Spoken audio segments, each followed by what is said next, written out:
Good evening. I would like to call our general board meeting to order. At this time, please rise if you are able for the Pledge of Allegiance. I pledge allegiance to the flag of the United States of America and to the republic for which it stands, one nation, under God, indivisible, with liberty and justice for all.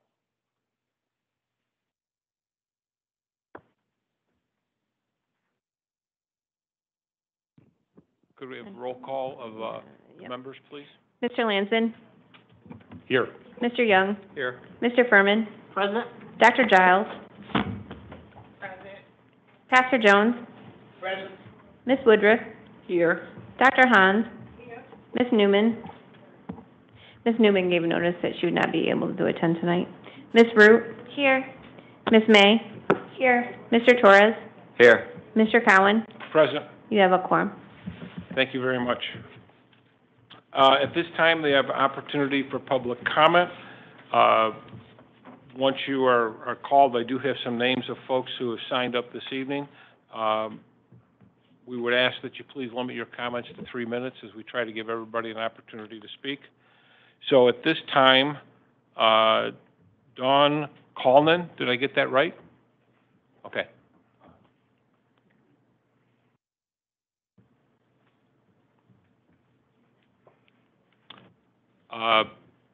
You have to hit the button for so the red light comes on.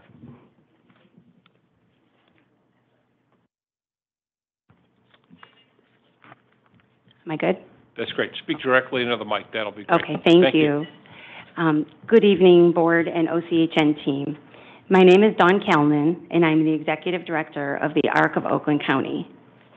The ARC has been around since 1967, providing advocacy services to those with intellectual and developmental disabilities. While we provide many valuable services and programs to help people live their best lives, today I'm here to talk about one in particular. For over 20 years, the ARC of Oakland County has contracted with MORC, now Easter Seals MORC, to provide a vital service to individuals who are served in our community through self-directed budgets. Recently, we encountered a significant funding challenge that, if not corrected, will have a detrimental impact on our most vulnerable citizens.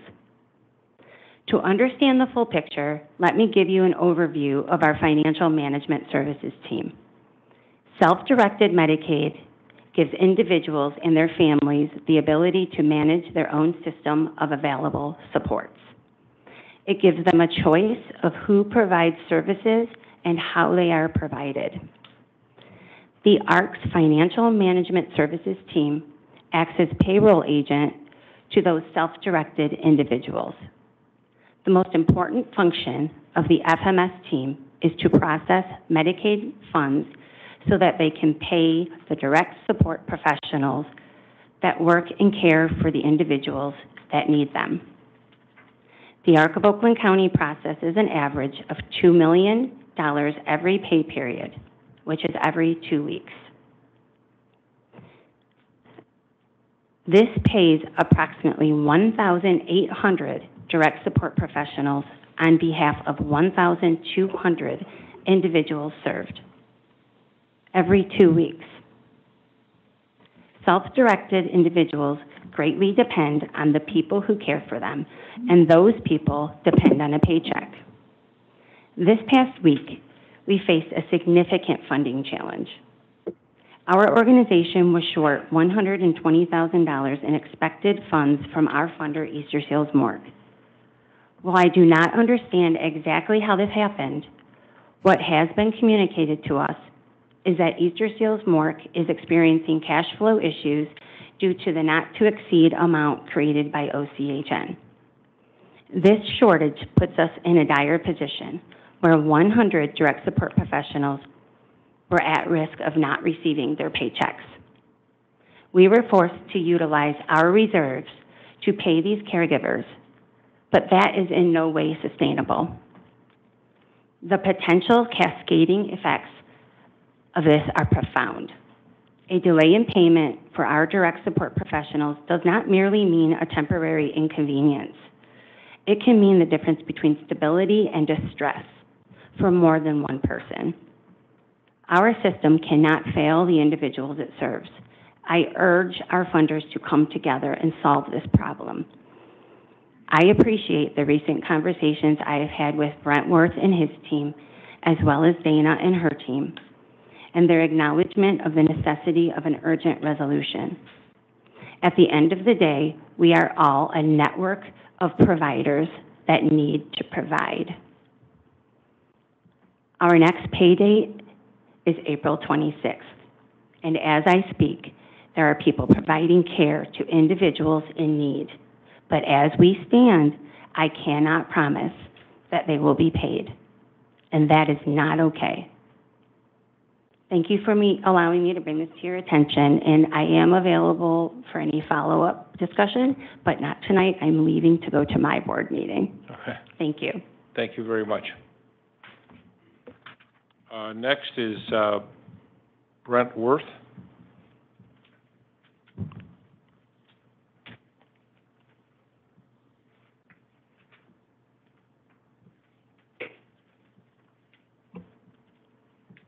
Is it on? Is it supposed to be red? Is that it? Hi. You got it.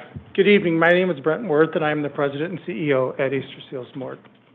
Easter Seals Morgue is a longtime core provider here in Oakland County, and we're proud to work side by side with OCHN, serving some of the most vulnerable citizens in our county. This is the very first time in my entire career that I'm making public comment at OCHN, and I don't do it lightly.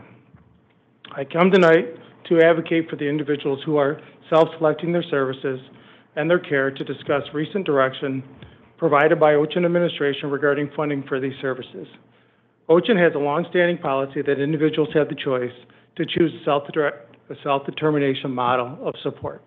We certainly embrace this model, and 60% of the 3,400 individuals that we serve choose self-directed services. In the past, our organization has had a collaborative process together reviewing financials and utilization regarding these services, while OCHN has near real time in their EHR to see all the authorized services accordingly. Prior to the fiscal year 23, any overages and expenses and utilization were reviewed, and if justified, our budget was adjusted accordingly. However, this practice changed in fiscal year 24. And this did not recognize any increased demand or any increased expenses from fiscal year 23. The funding for this fiscal year's contract was arbitrarily derived, and when we asked how and why, we got zero response from this administration. This amount, funds all persons served, authorized services, and any additional persons that OCHN finds eligible. So we continue to get more services. We continue to provide more and serve more with less money. Based on the actual cost of services through February, we are projected to exceed this contract by $9 million, resulting in us submitting a request for an amendment.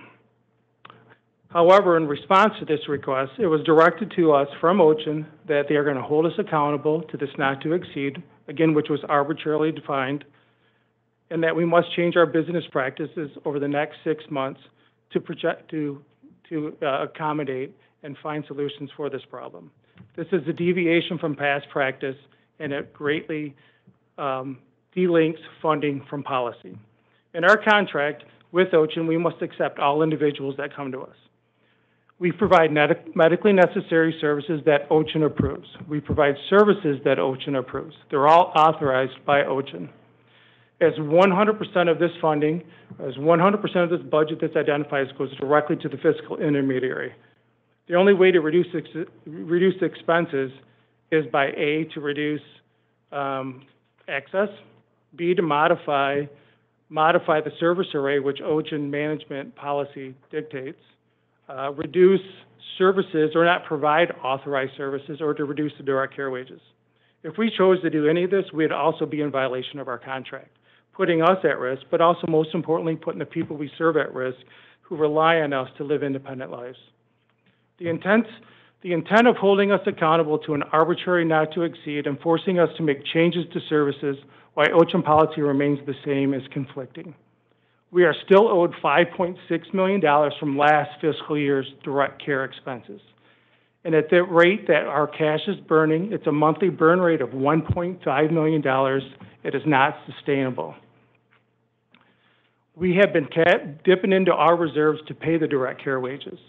And we're projected to be at $14 million of using our own cash to pay this by the end of the year unless a solution is found.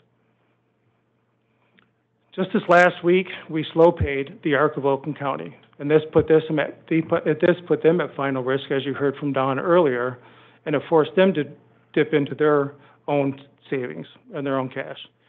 It's easy to see how quickly this can tailspin into a crisis throughout the system, negatively impacting both the people we serve and the direct care that supports them. My purpose for being here tonight is not to complain or to find fault, but to offer my partnership in finding a workable solution. I realize there's no quick to the current financial crisis, but it is not possible to be solved at the provider level. All leaders struggle every day to balance the mission and to be financially prudent. OCHN is our biggest partner, and together it's going to take all of us working together to resolve this issue. I'm all in, and I stand ready to work with you all and any other willing partners to find a meaningful solution. We must find a way to protect the direct care workers and, most importantly, preserve the quality of life that the individuals with disabilities deserve. Thank you for your time and consideration. Thank you, Mr. Worth.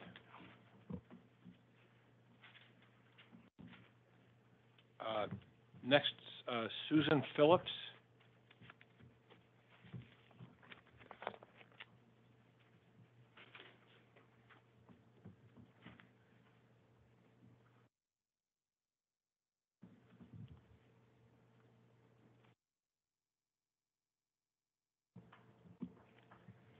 Good evening.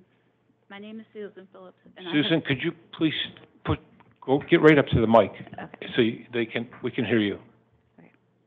Good evening. My name is Susan Phillips, and I have been a direct support professional for over 14 years.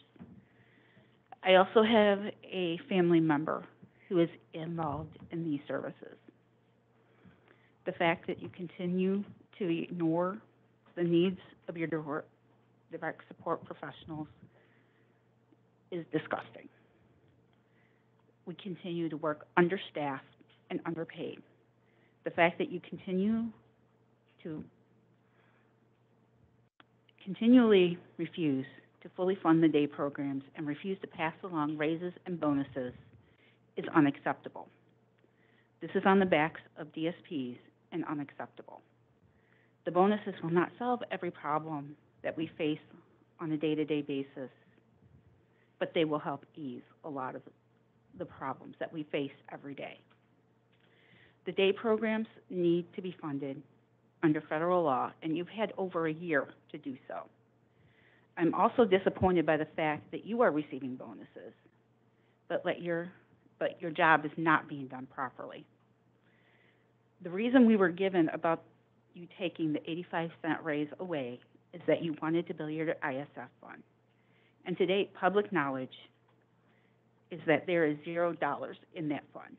There should be well over $3 million in that fund by now. This is appalling as well as irresponsible.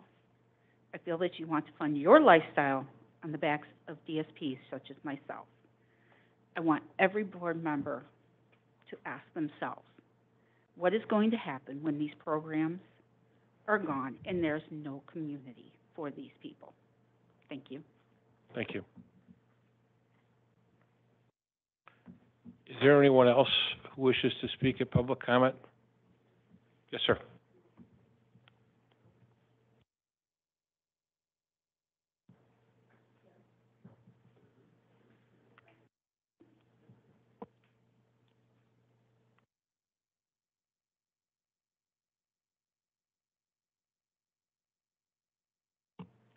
You're going to get two of us again. Okay. All right. I wasn't here for the committee of the whole, but I was listening online, so I heard a bunch of that. A couple things concern me. I think it was towards the end of the meeting, we were talking about advocating for getting some better funding. And you were talking about, CMHA, and Dana ought to go to CMH and tell CMHA what we need. I'm sorry, that's not the right answer. The CMHA used to be called the Board Association. It was the Association of Boards. You are the representative of the community that CMH serves. You're representative of the community, and you're policymakers for CMH. And you need to be talking to CMHA. Now, I've talked to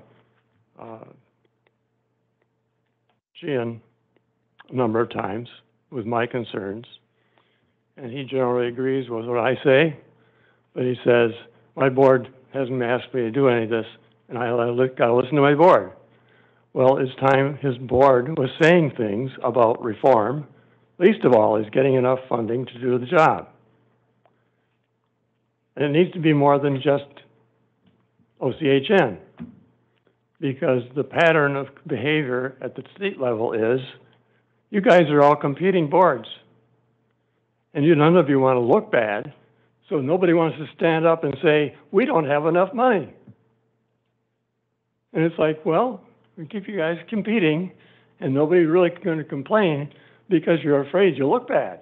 Well, I'm sorry, you all need to get together, and the Board Association is where you get together, and you get to see that their director speaks for you and asks for more money and says this is a crisis. And the first thing I ought to tell them is, you need a meeting of the CMH board representatives, all of them, as soon as possible, and find out just how bad it is for every CMH board or PIHP.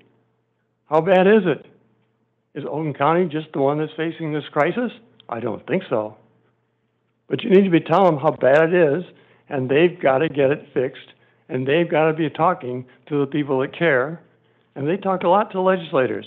You're not talking to legislators. You need to be talking about to the legislators in this county. You've got a lot of them. You need another meeting with the legislators, and you need to be talking about how bad it is and how they got to fix it. Don't tell them how great it is. That's what they've heard, how great it is, how great we do. That's what they hear most of the time. You got to be telling them how bad it is to their faces. And you have the Board Association telling them it's the same everywhere. They've got to fix it. Instead, MDHHS says, well, you know, the governor's got to make up a budget and get this through the legislature, and we've worked for the governor, and we can't put her in a bind by telling her that she's got to raise a lot of money for mental health. So they're not going to say anything. You work for them, but you don't. You're supposed to be representing the community, not representing MDHHS. So you got to get on it with the Board Association and with your local representatives to deal with this. And obviously, you got to do it fast. So that's about it. Good. Oh, I had one more point. If I got Well, can you wrap it up, please? Yeah. Okay. One other point. You had some discussion about the schools are having a problem too with money. And one of the things that came up was, well, they're having trouble. They're supposed to be hiring mental health people, and they can't find any because they're in competition with you. That's wrong. You should be providing the services to the schools, not them hiring mental health workers on their own. It's something they don't understand. They've got no career path. They have no idea what they're trying to do for mental health. Those people need to be CMH people working in the schools, paid. Okay. I don't care what budget take it out of, but it has to be paid by community health, so they've got a career path. You can put people in there, know what they're doing. They're also connected to CMH. They're connected around the year, and for that matter, CMH is connected around the clock, and the schools aren't. Okay. Thank you. All right. You're next. Oh, This is we my got, wife, is this a tag team? Okay. No. She's just. All right. All right. Okay. Yeah, push the button. Doesn't work? Yeah, get close.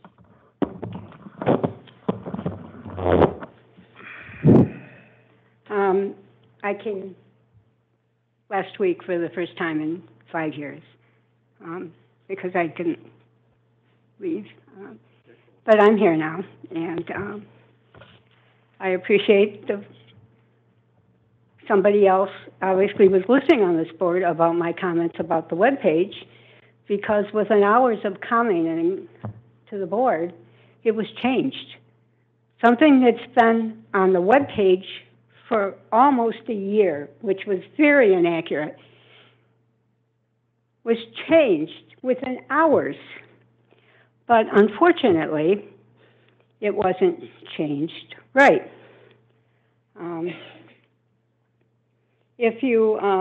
First I'd like to comment on your 5-minute, thinking there's a policy for CMH. No, it's a 3-minute policy. 3 minutes, right. Yes. That's good. I have your webpage, and if you look up under us, under the web, you have, it says you have a separate policy in, like, I don't know what it is. I'm an old fart. It's probably 6-point font that I can't read, but you have a much bigger font on the actual page itself.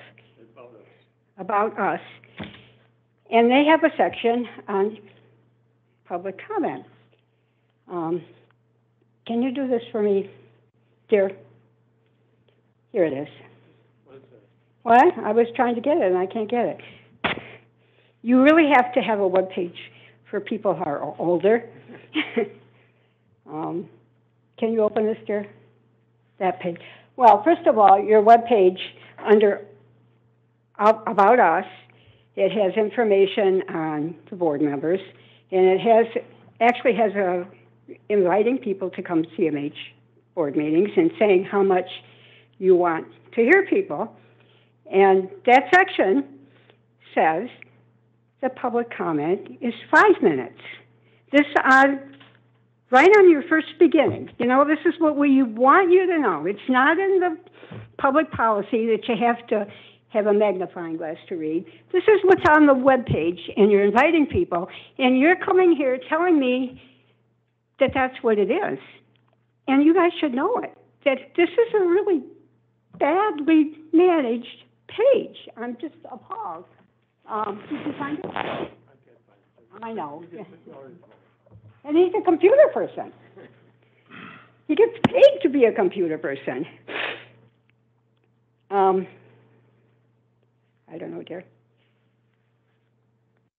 But also, as far as the web page, if you go back to the list of the board members, and on the front page where they list the board members, they have your names and they have your credentials. But when you look at the biographies, you know, there's a little button that you might get your phone out and listen to it and watch it. I mean, you'll never find it. Look at the biographies. Under the biographies, Mr. Landsman is mentioned as the chairman of the board. Under the board biography, he's the chairman. And what else did I have? I wrote it down here. Could you, I'll give you another 30 seconds if you can wrap up, please. No, I'm going to take a little longer. I'm sorry. Well, no, excuse me. We have a policy.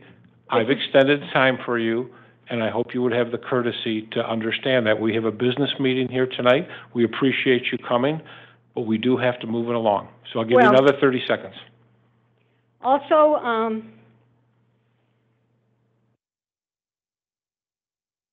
I was listening to the committee of the whole last week, and it was informative, and they had slides up for the presentations they were giving, but somebody announced that there was a new OCCMH recipient rights nominee for the advisory committee, but nobody said what their name was. And if you're here to announce a name and it's a public meeting, I mean, it seemed almost intentional not to tell the community what you're not. So. Okay. All right, well, thank you very much, and I appreciate you coming this evening. I'm coming back. And I'm going to speak for Paige next time. All right.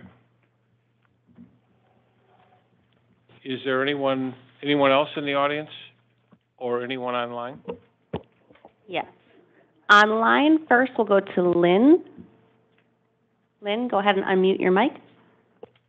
Okay, thank you. Can you hear me okay? Yes. All right, thank you. Good evening. My name is Lynn McGinnity, and I'm the Executive Director of New Gateways, a community facility-based program in Waterford. We have proudly served our disability community for over 32 years. I have previously voiced my concerns at these meetings about the ongoing unsustainable rates for the vocational provider network. OCHN has continued to ignore the urgency of this matter. You have taken the stance to suspend all stability funding to your provider network. Your providers are in urgent need of additional funding to maintain whole and provide the services needed in this county. The network has become unstable, and OCHN needs to recognize this and take immediate action. I have learned that OCHN, along with the other PIHPs in the state, will receive a rate increase from the Department of Health effective April 1st, and it will also include 1/6 payments of back pay for the first half of the fiscal year.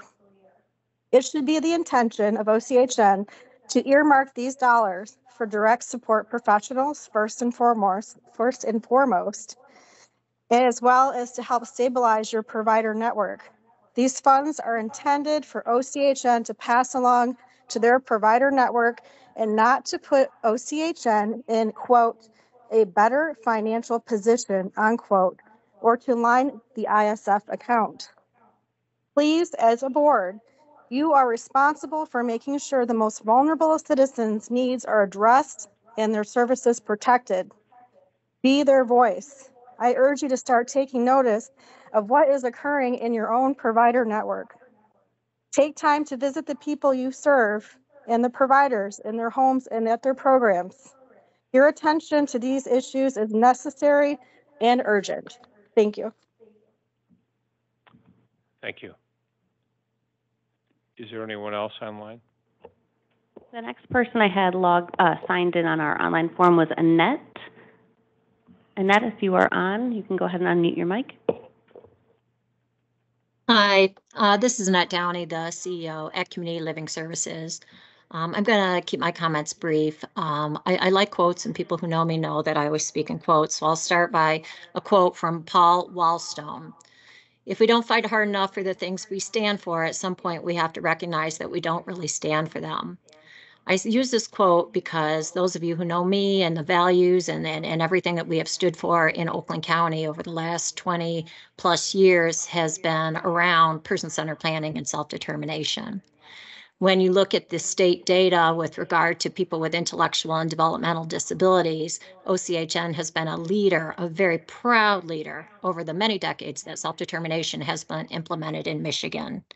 There's been signs at the rallies, and when we meet with the legislators and we speak about self-determination is the way in Oakland County, and we proudly share all the success stories. I had sent a message and said, would I be able to share some slides during public comment, because I just want you guys to see all the faces of people whose lives have been changed via self-determination. But I will try to come in person at next month's meeting and share those faces with you. People who are alive because of self-determination, people who have passed but have had a great quality of life because of self-directing their supports. The concept of self-determination isn't super complicated. It's mainly saying that folks have a choice of whether purchasing traditional services or hiring their own staff and creating their own life based on their own terms. So it's meant to be cost neutral. It's meant to be an alternative to paying for traditional services. And obviously funding it has some complexities behind the scenes. So I say all this to say, we are a willing partner with OCHN. We want to solve the financial problems. We are all smart people. We are all committed people. I know the values of OCHN have stood behind self-determination for decades, and that has not changed just because of changes in leadership. So I know Brent spoke earlier from Easter Seals Morgue. I lend all of our support at Community Living Services to solve the challenges with regard to funding. And if we do need an army of people to advocate for increased funding for OCHN, you have us. You have us at your beck and call, because we all know the value and the lives that have been changed via this very progressive and important model of support. So thank you for your time, everybody. Thank you, Annette. Salim, go ahead and unmute your microphone at this time. Yes, thank you. Can you hear me okay? Yes. Thank you. Yep, good evening. My name is Salim Kareem. I'm the program supervisor at New Gateways, the community skill building program in Waterford. Despite repeated appeals, OCHN continues to provide unsustainable rates to vocational providers, leading to the devastating closures of crucial programs like Wild Lake, Life Skills, Pontiac Life Focus, and Starting Point. Approximately 200 individuals with disabilities have lost access to vital services, left stranded on wait lists. This is a shameful failure in a county as prosperous as Oakland. This is depriving your most vulnerable constituents of opportunities for healthier, happier lives. It's also increasing the risk of neglect and abuse. If OCHN persists with insufficient funding, more individuals will needlessly suffer. All surrounding PIHPs are offering higher reimbursement rates, and we are definitely not a poor county compared to any of them, not at all. This is a fact that you should all take a great deal of time to reflect on. How is it that surrounding PIHPs are all offering higher reimbursement rates? There is no legitimate excuse for why OCHN, a provider in a county as well off as Oakland, is surrounded by PIHPs who are all paying higher reimbursement rates. There is no legitimate excuse for why OCHN is failing their most vulnerable constituents to this extreme extent. All surrounding PIHPs also passed along the 85-cent wage increase for their DSPs, which was mandated by the state. There is also no legitimate excuse for this failure either. By denying this increase, OCHN defies the intention of our elected representatives when they finally help us out, and again, harms the well-being of people with disabilities. Thank you. That's all. Thank you. Tatina, or I don't know if I'm saying that wrong, Tatiana, you can go ahead and unmute your mic at this time. Good afternoon. It's Tatina. Thank you. I am a DSP at New Gateways, and from my understanding, no one at OCHN makes under 100,000. And by the time my nephew, that is a nonverbal, autistic young man, there will be nothing for him to be able to do by the time he gets older. He's 10. We are trying to keep around these type of facilities for the people that are coming up now that need somewhere to go in the next 5 to 10 to 12 years, and the ones that are there now. I am one of the people that love what I do, and as soon as I heard about this meeting, I jumped on immediately. I didn't even know what was going on. I just feel like y'all need to look a little deeper into something. I'm not exactly sure what it is, but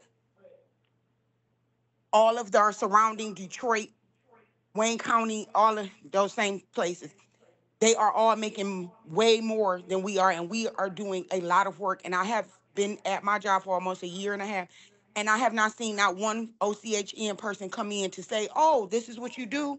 Maybe you guys do need a little bit of extra.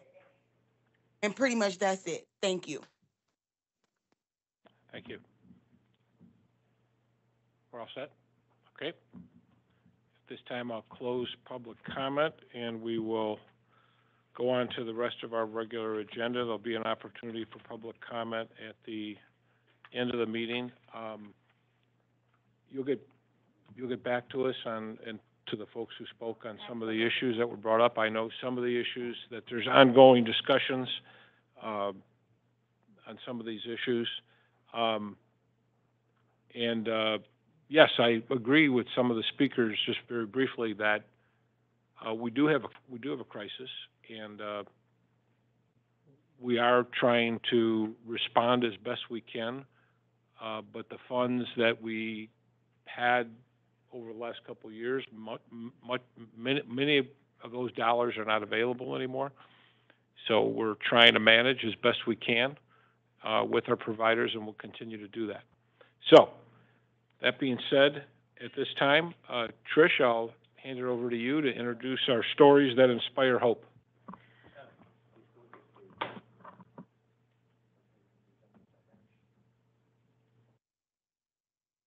Okay. All right.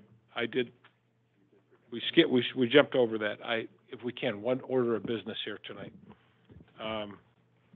We do have to have our agenda approved. So Move for approval. Motion support. Is there any discussion? There being none, all those in favor say aye. Aye. All those opposed, the motion carries. Okay, there you go. Good evening. Thank you for having us. My name is Tricia Zizumbo. I'm the Director of Justice and Training here at Oakland Community Health Network. I am very excited to introduce our story that inspires hope this month. I don't think there's many people who don't know who Sherry Rushman is. Even when she hasn't been here, she has talked about a lot.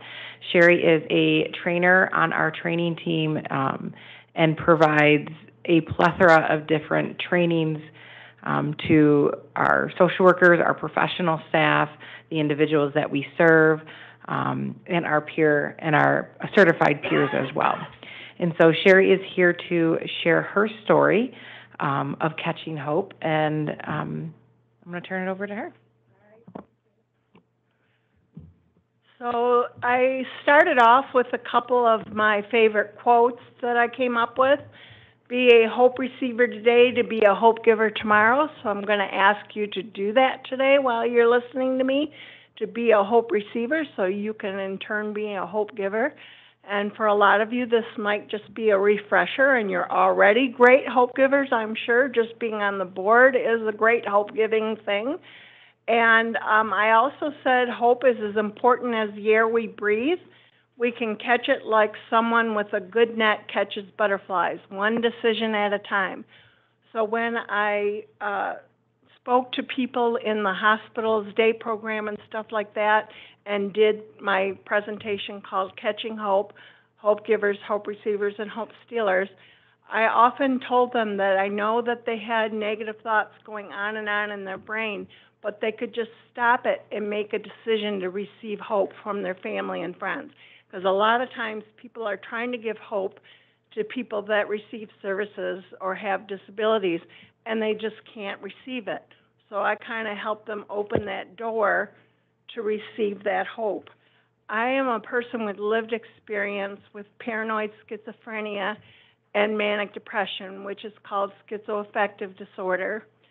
And I first started having symptoms in my second half of my senior year of high school. I was crying all the time. My hygiene got poor. I dropped off the debate team. I dropped off the swim team. I dropped off the talent show. I quit being in a play, and I was always in all the school plays, but my life totally changed. I had a pretty happy childhood and high school. I did have some sexual abuse happen when I was 5 and 9 by neighbors, but most of that didn't even come to mind until I was 40 in therapy, and I just asked my mom if these were true, and she said they were, but I didn't really experience them, so I didn't even remember them until I was in therapy. And so they didn't really have a big effect on me, but this did when all of a sudden my life just kind of halted, and I thought about death a lot. But I went to church. I was a Catholic, and I saw the statues talking to me, and I could hear them talking to me. So I went home and told my mom, and she said, "Don't worry about it. You're ready to go to college. You've already been accepted at MSU. You're going to be fine." So I went to MSU, and I was excited about it, and I lasted 2 years. And then I got married and had 3 wonderful children. And then after that, I got divorced, and it was about 2 years after the divorce that I started to really have symptoms and psychosis and delusions and stuff. I mean, from the time I was 17 till I was 30, I was having symptoms, but I was able to keep them at bay and be a good mother. I didn't work. I was a mother in the home. And, but then 2 years after the divorce was really hard on me. And so then I got diagnosed with paranoid schizophrenia and manic depression in 1985. And I thought my kids were going to end up in jail or something because their dad wasn't in the picture anymore. He never had anything to do with them after the divorce. And then I was very delusional and over-medicated. And sometimes I was in bed all the time. I do know one funny thing that happened was because I was in bed so long, one time I got up and saw a keg leaving the premises, a keg of beer, and I was like, okay. So they totally took me by surprise. But it turned out that they got themselves off to school in the morning by themselves. They did their homework by themselves. They were doing laundry and cooking at a very early age. So I give them all the credit that they made a life worthwhile. And my dad had told them, even though their mom was very sick and their dad was out of the picture, there's no reason why they couldn't go to college and make a life for themselves. So the two oldest got a bachelor's and a master's, and the youngest got a bachelor's, and the youngest on the, well, I can't tell if it's right or left for you, but the youngest became a financial planner, and he runs a business called Rushman Wealth Management, and the one in the middle became a patent lawyer, and the one in the black and white picture became a middle school teacher. And I'm really proud of them, and I'm amazed at how they handled the adversity, because I was delusional the whole time I was raising them since they were babies. I was delusional. But my youngest son said something very interesting to me. He was editing my book, and he says, "Mom, I can't edit it anymore. I'm crying so much." And I said, "Is this because of childhood trauma from me?" And he says, "No." He said, "I had a great childhood." He said, "I was a prick." And he said, "I didn't know you were going through all this." So he said, "My tears are of empathy and not of regret." So that was really a blessing. And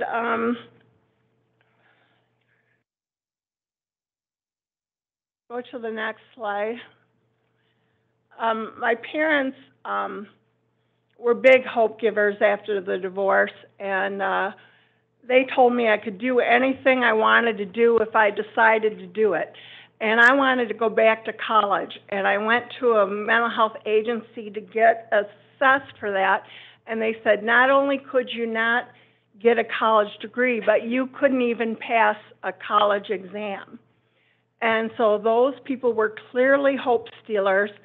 And my parents said, "Go ahead and apply to college and see what happens." And they took a year's worth of my credits from MSU, so I had a year under my belt. But yes, it wasn't easy. I saw monsters in the room, and I heard things that weren't there. And I had to listen to lectures over and over again to get what the meaning was. But I had hope that I could get a college degree, and that's one thing the mental health agency didn't realize. When a person has hope, they can do anything, really.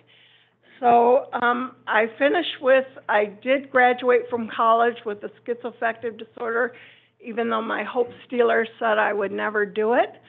So I want to leave you with, I gave you a copy of my book, and I hope you enjoy it. The way I got the name of the book was I asked God for something to go with my recovery story. I said, a lot of people have a recovery story. I want something original. So then I started typing and thought it took a lot of hope givers to get me where I'm at today. And it took me to be a hope receiver to act on what hope believers believed I could do. And to recover from mental illness at all, I needed to ignore hope stealers. So that's how I came up with the title of the book. I've had a long career at OCHN, and I have to credit Tricia and Jean Fettner, who have been really helpful to me. I have been been off on sick leave twice for 6 months. And when I came back, Tricia became my boss, and they used gentle teaching skills to work with me.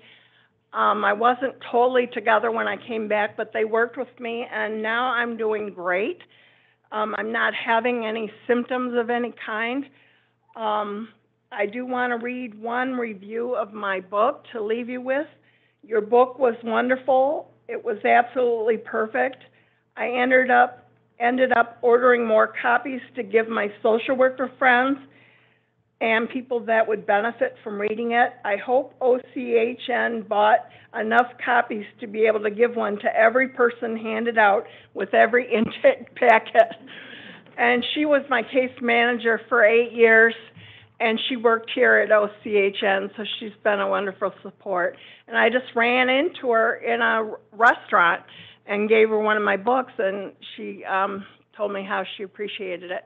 So I appreciated your time, and be hope givers.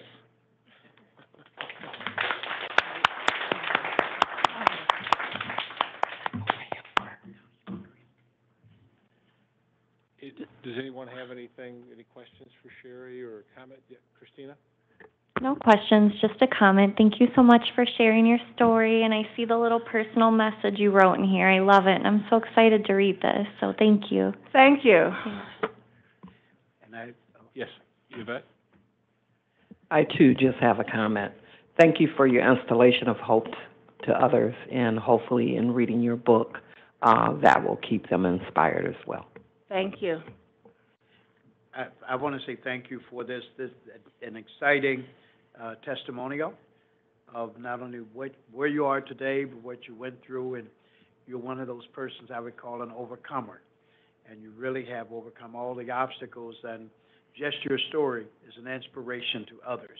There's a lot of people, as you know, that's going through some things, but it's persons like you that give them hope, and so I will be sharing this, trust me. All right. Thank you so much. Thank you very much. I really appreciate this time. I really appreciate what OCHN has done for me, and I appreciate you, the board, and what you do, and so I'm just thrilled to be here tonight. Well, thank you very much. An amazing journey, and it's not finished yet. Yeah. So keep going. Thank you. All right, thank you.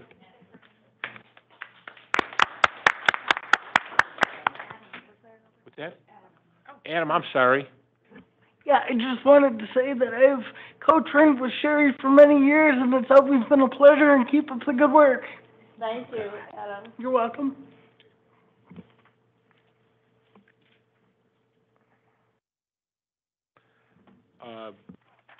Next item on our agenda is just a couple quick reports. For my part, I think one of the things I'm trying to concentrate on with Dana and the board is to improve our advocacy, particularly at the state level. You may not see it, you may not hear it. Believe me, we're meeting with legislators on a regular basis,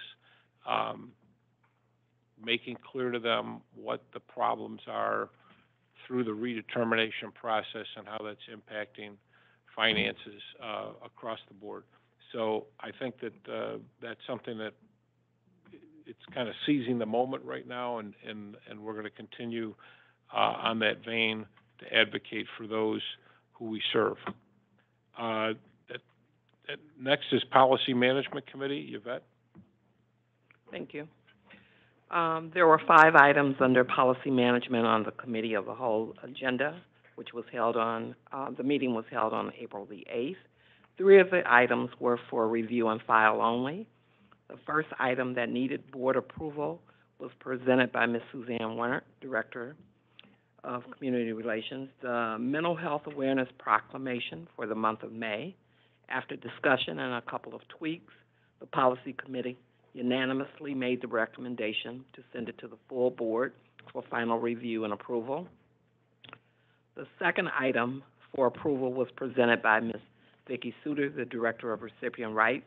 She gave an appointment recommendation for Renee Jenkins to be appointed to the Recipient Rights Advisory Committee. The Policy Committee unanimously made the recommendation to send her application to the full board for final review and approval. The following items were presented as updates for review and file only. The first item under review and file was an update on the member experience satisfaction.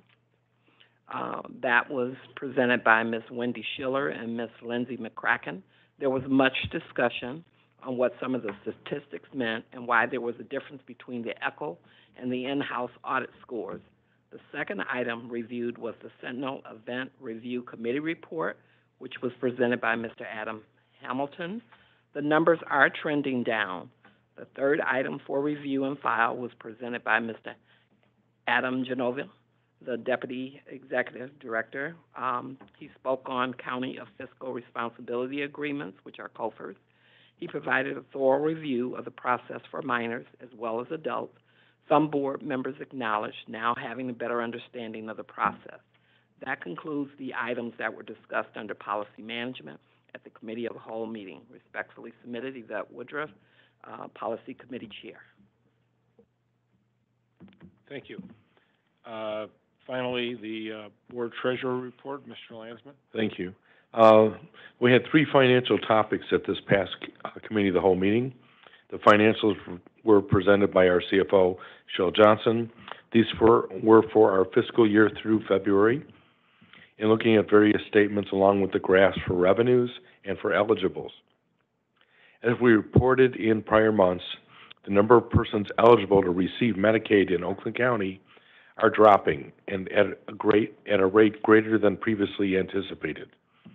This in turn reduces how much Medicaid revenue or dollars we receive. As well, our provider costs or expenses for services provided continues to increase. So our negative net position and current situation continues to get worse, as it is for all PIHPs and CMHSPs across the state. So it's not just us, it's all of us across the state. MDHHS has said that it will increase what they compensate the entire public system for the current fiscal year. And per the finance team, typically our share is approximately 10% of any allocation. This might equate to approximately $2 million a month, representing $1 million a month for each month in the past or retroactive, plus $1 million a month looking forward through the end of this fiscal year. Again, that's just through the end of this fiscal year. It's not into the future beyond that. However, neither the dollars nor the allocation is final, so we won't know until we actually see the checks what it will be. And as well, while this is an increase from what the state has given us in the past, it's going to reduce our deficit, but it's not going to make it go away. It's not going to reverse it completely. So expect to see some other actions taken by OCHN during this, while we're in this fiscal year. In terms of the other two items, we had contract extensions. Our CFO, Cheryl Johnson, presented a request for a one-year contract extension of our financial consultants.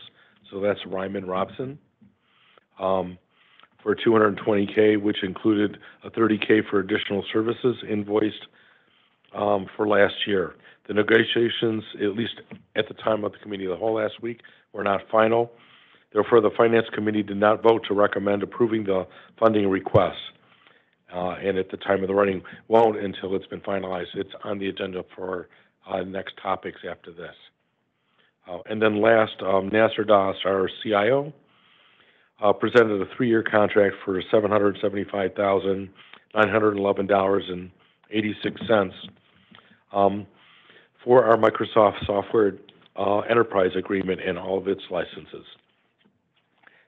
And so this may sound odd, but to get our best pricing for our Microsoft software, we purchased it through Dell, not directly from Microsoft, so Dell is our hardware vendor. This cost was both anticipated and budgeted.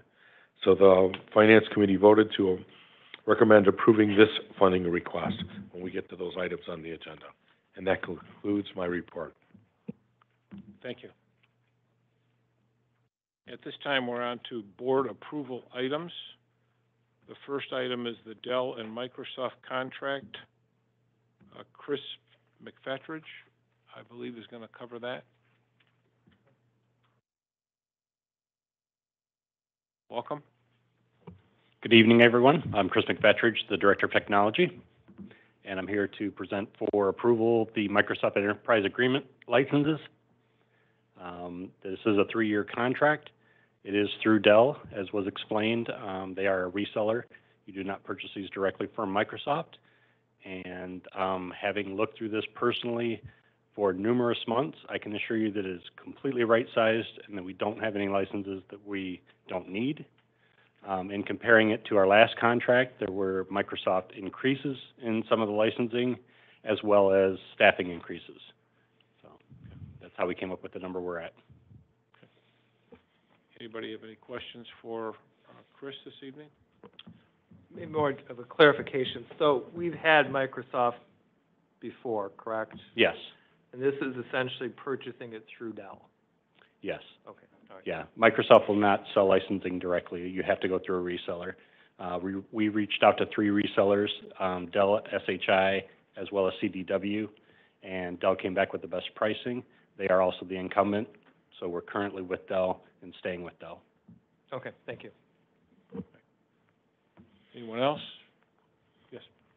So I know the county also does their licensing, and I wasn't sure if there's, and I know as universities and healthcare also get some specialty discounts. I wasn't sure if Dell passed on those that we're entitled to as being a state delegated entity. Yeah, so we do look at purchasing cooperatives and make sure that all 3 of the vendors quoted through a purchasing cooperative. So. If there's, yes. You said this is a 3-year contract? Yes. Okay. So what year does it go to? This would be, I believe, our rule, through 2027. Is that correct? Yeah, June of 2024 through June of 2027.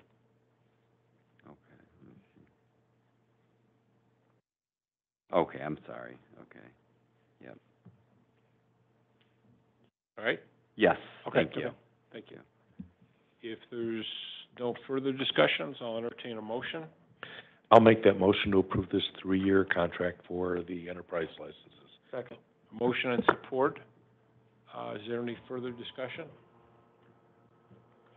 It's a necessary evil. We all have to have license agreements, and they all revolve around Microsoft. And I can assure you I treat it as my own wallet I'm when glad it came to those numbers. I'm very pleased that you said you right-sized it, because a lot of times there's a little bit of slippage, and I know, based upon our COW meeting last week, that went through an internal process, making sure that people had the right licenses and that people that didn't need them anymore didn't need those licenses, or different types of licenses. So I appreciate that effort so we could save some money. Absolutely. Okay, thank you. Roll call vote, please. Mm-hmm. Mr. Torres? Yes. Ms. May? Yes. Ms. Root? Yes. Dr. Hans? Yes. Ms. Woodruff? Yes. Pastor Jones? Yes. Dr. Giles? Yes. Mr. Furman? Yes. Mr. Young? Yes. Mr. Landsman? Yes. Mr. Cowan? Yes. Motion carries. Thank you on that item. The next item is the Raymond Consulting Services contract, which we discussed briefly, and Cheryl Johnson, CFO, is going to talk about that because we just got that kind of in final form as part of our agenda. Cheryl, thank you. Yep. Good evening, everyone. Cheryl Johnson, Chief Financial Officer, OCHN. So I want to walk you a little bit through the process and what we, I'm usually very loud. What we ended up with in the contract. So the purpose of having Raymond help us will be to maintain and modify the template that uses the information from our ledger reports from OCHN, EQI, and Power BI in order to prepare our monthly financial statements, along with the EQI and FSRs that are due to the state. Raymond will allow us to shadow the preparation process until our staff is ready to take this over. And starting in May, during the training that we have monthly training scheduled with them, we're going to have our staff actually prepare the template starting in May and have Raymond follow us through the process versus it being the other way around, which is the way it's been up until now. So we're trying to get to the point where we can take over most of the responsibilities that they're doing on our own. In addition to that, Raymond will be providing operational assistance to myself and the staff. We are asking them to help us get documented processes for all of the things that we do. And the goal is for our staff to prepare the documentation and then for Raymond to review it and make sure it's complete. Since they've been doing the work, we want to make sure that we have everything included in there that we need to have in there. They're also going to do some, well, the contract says one-to-one staffing support for us to help make sure that all of our staff is up to date on what they need to do. But we're not going to, I don't want it done on one-to-one. We're going to have staff in groups based on their job functions work with someone from Raymond so that we have cross-training and more than one person who knows how to do different functions. That's part of the problem we have now, where we only have one person who knows how to do things. And as you know, we've had a lot of turnover in the finance department, and we lost a lot of our base knowledge when that happened. So the goal is to make sure that does not happen again, that we have more than one person who knows how to do each of the job functions, and that we have everything documented. They also will be helping us with audit preparation for next year. After that, we should be able to do that on our own also. So the goal is to, I guess, work them out of the contract. We included a clause in this contract, too, that says that if we have 2 consecutive months where we're at least 8 hours under the 40 hours that we have contracted with them, that we can renegotiate and lower the amount of the contract, the monthly amount of the contract going forward. Yes. Okay, good. So that is also our plan. I mean, my goal, my personal goal, is to reduce the dependence on Raymond along with the number of hours as we get positions staffed and trained internally. Okay. Anything, is that? Yeah. Okay. Does anyone have any questions? Yes. Pastor Joe. Okay, Jonathan. Your team, yeah. He Okay. deferred to you. Thank you. Oh, All right, thank so, you. That's our so section. I'm really glad that we do have that clause in there, bullet number 2, where we're striving for self-sufficiency. Yeah. That's something I've been pushing at for many years as board chair and then as this. So I'm glad to see that in here. But on the other side, one of the things that concerns me is we're going to be paying a flat fee of $22,000 a month for up to 40 hours, which is their principal level, their $5.50 an hour rate. So even though they listed all of these other staff, we're going to be paying top dollar no matter who's servicing us. Do we know who the consultants will be under, from Raymond that will be supporting us? Since I've been here, the main person that we use is the principal. So Rich? Yes.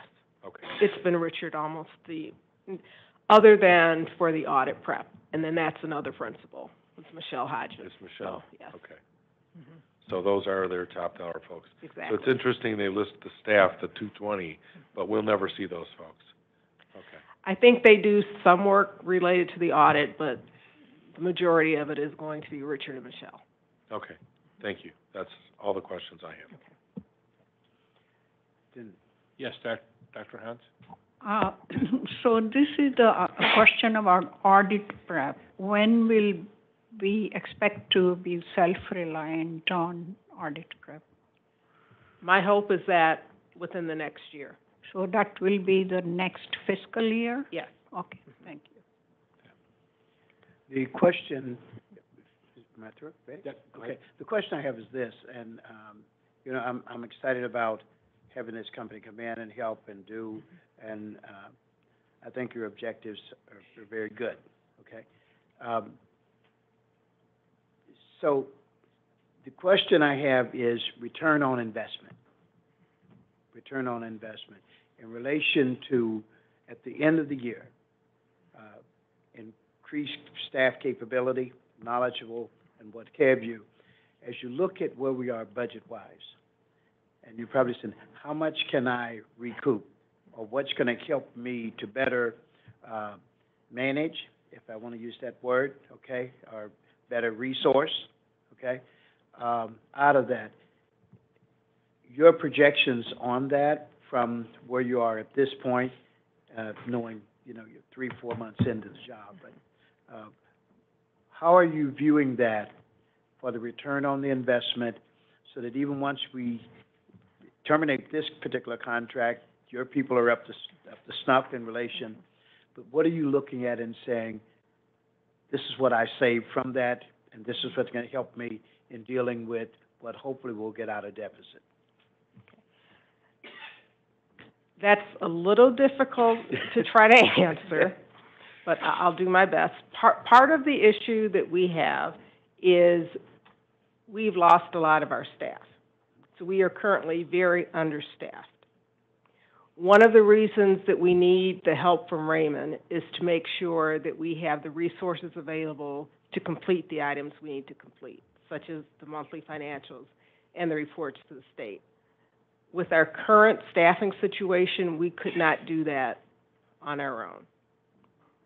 So part of the reason for this contract is to allow us to get fully staffed, to get that staff trained, so that we can then take over the items that Raymond is currently doing, or currently and has in the past done for us, so that we can be self-sufficient and do them on our own. So I will actually be able to better answer that once we get to that point. Okay, all right. And that's what I think, because, you know, this is what it was, $895, right? $895,000 in relation to, you know, what their cost is, and so the idea, once that's over, you know, I got $895,000 back, I would hope, you know, that I want to budget the next year, which will help.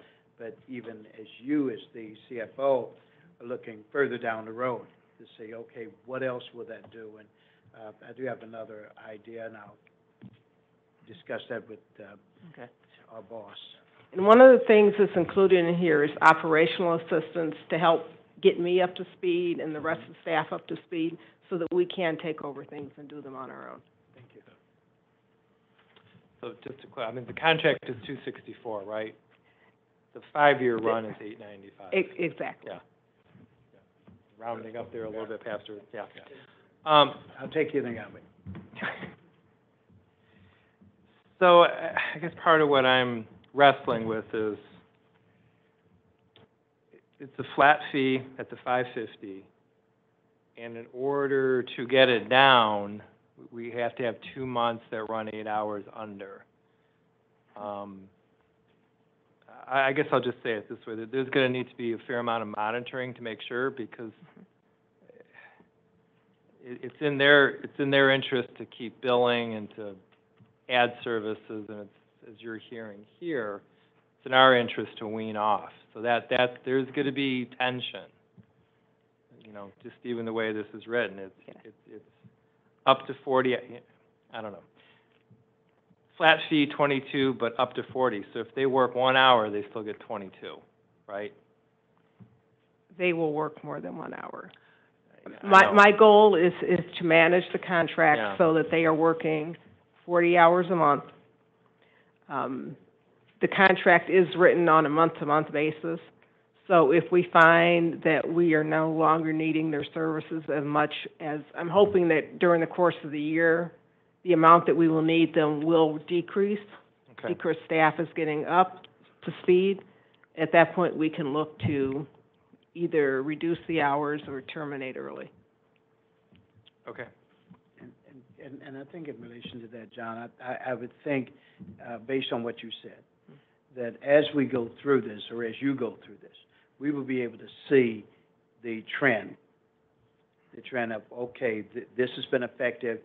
I'm training my internal people to perform, and so we should be able to judge how much we will be using them and how quickly we can alleviate the contract. That's what I think I'm hearing you say. Yes, it is. And again, it gets back to, through this, then it allows you, looking at what's happening, training of the staff, for us to be more, you know what I would say, okay, looking forward at our projections and what, the what-ifs, okay? Right. All right. Thank you, Mr. Chair, thank you. Well, yes, Sarah. So I see in 2022 and 2023, it was significantly less. Were we at that time handling most of our own in-house, or like, was it what our goal is now then? We are asking them for more assistance in getting the staff trained. Okay.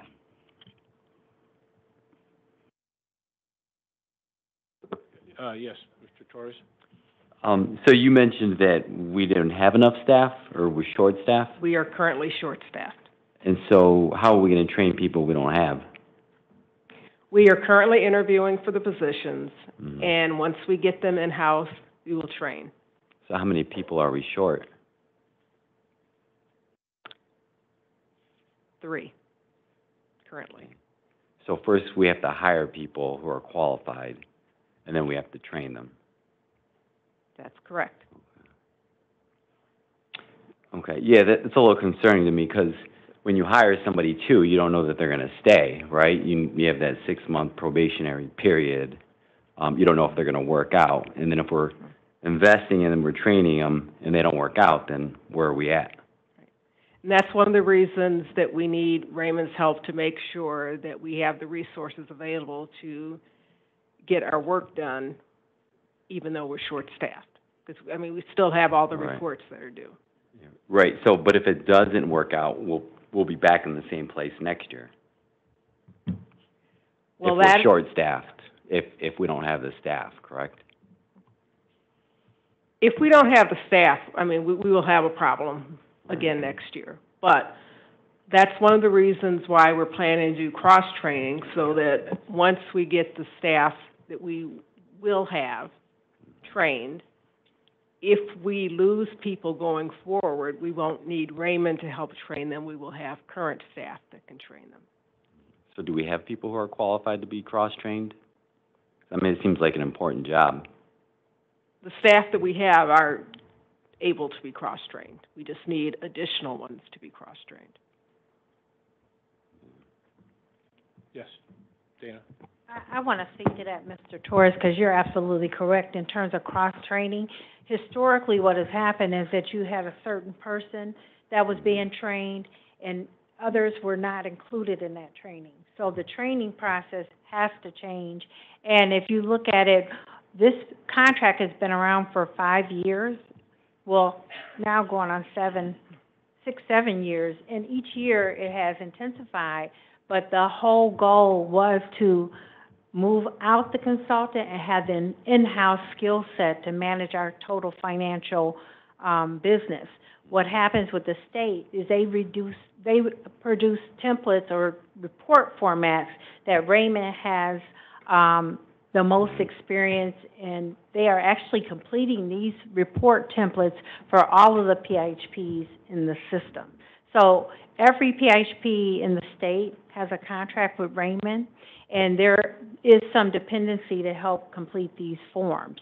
So what we're doing internally is making sure that our teams fully understand the forms and how to complete them themselves.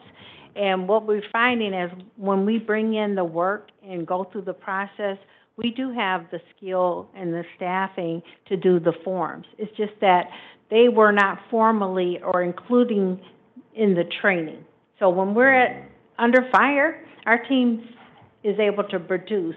And the other piece of it is, in terms of setting the budget, the ways the budgets has been set historically, is problematic. And I think that's why we're having challenges with our provider community, because we're looking at how do we pay for the services that are being provided.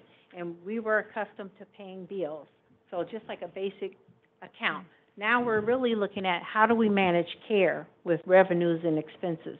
So I think there's another twist, and I'm going down a rabbit hole. I'm trying not to, but it's a very complicated relationship we have with Raymond, and this agreement ensures that we're getting the training, we're getting the policies and procedures in place so that we are moving away from that dependent relationship, and we're only using Raymond for the intent and purpose that other PHBs are using him. Some are using Raymond, the contract, as their CFO completely, and that is definitely not the move we're trying to make. But also, at this point, with having a new CFO and having staff that the training was fragmented, is the best way I can describe it. We're trying to change that culture so there is a cross-training and not a person dependency, but the functions are known to everyone in that department. So what are the 3 positions that we need to fill? Right, like what are the titles? We have Director of Financial Analysis. I'm sorry, there are actually 4. There are 2 cost analysts and 1 data utilization analyst. Yeah, so, I mean, those seem like really important positions. So who would we cross-train to do those jobs? There's only one of the directors. For the analyst, we have analysts that are currently on staff. Okay, so if we cross-train them, are they, so they're qualified to do? I'm just concerned because the financial piece is a big one.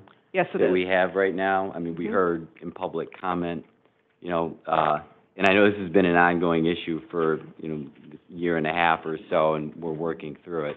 But I'm just concerned with spending this money, and I understand the services they provide, but they're going to provide us training, and eventually we would wean down the costs, but they're providing training to people that we don't have, or people that we're going to cross-train. So to me, I have a concern there because I see this as kind of putting a Band-Aid on a problem, and it's not really a fix. So I'm just a little concerned that we're in this position right now where we don't have 4 positions filled, including one a director position.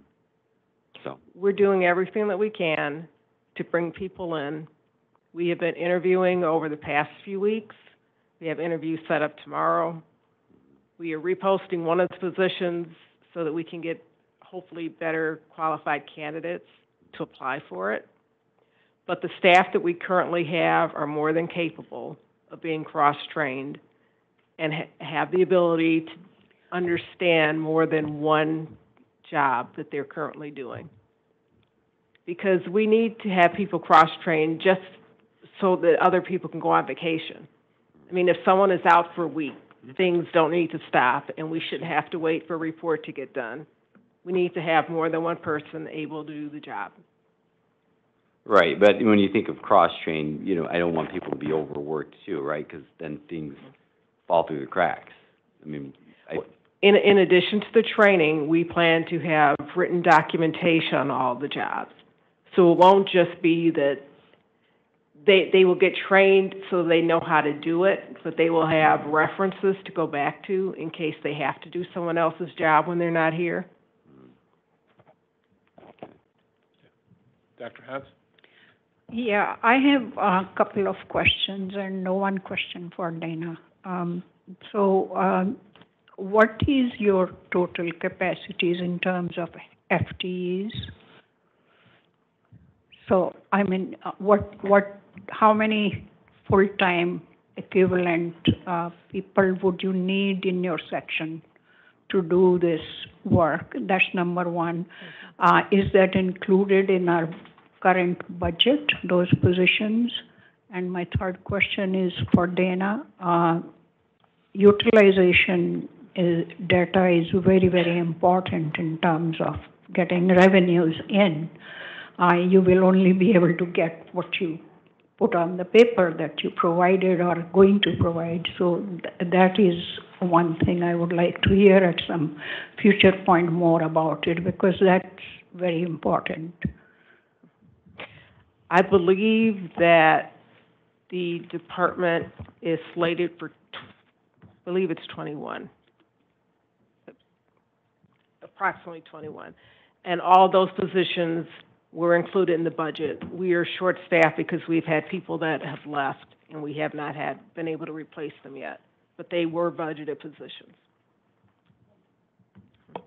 In response to your question about utilization management, I think that the way we were paying bills before is changing. So utilization management is a very critical piece of what we are doing in aligning those departments. The other thing I'll say is that part of the deficit reduction plan or funding management plan is really to look at a claims department and look at actually paying claims for the services provided. And I think that'll give us a much better idea of what is being provided, the cost of those services, and even the piece where we're standardizing rates. So I talked a little bit, a couple of weeks ago about standardizing rates and the fact that our vocational providers had not had an increase. That is what we're really looking at, to make sure that we have standardized rates across the system and that we are collecting the information so that we're paying on claims that have been adjudicated, and we're able to tell the finance department what to pay out. Right now, the finance department is holding it off.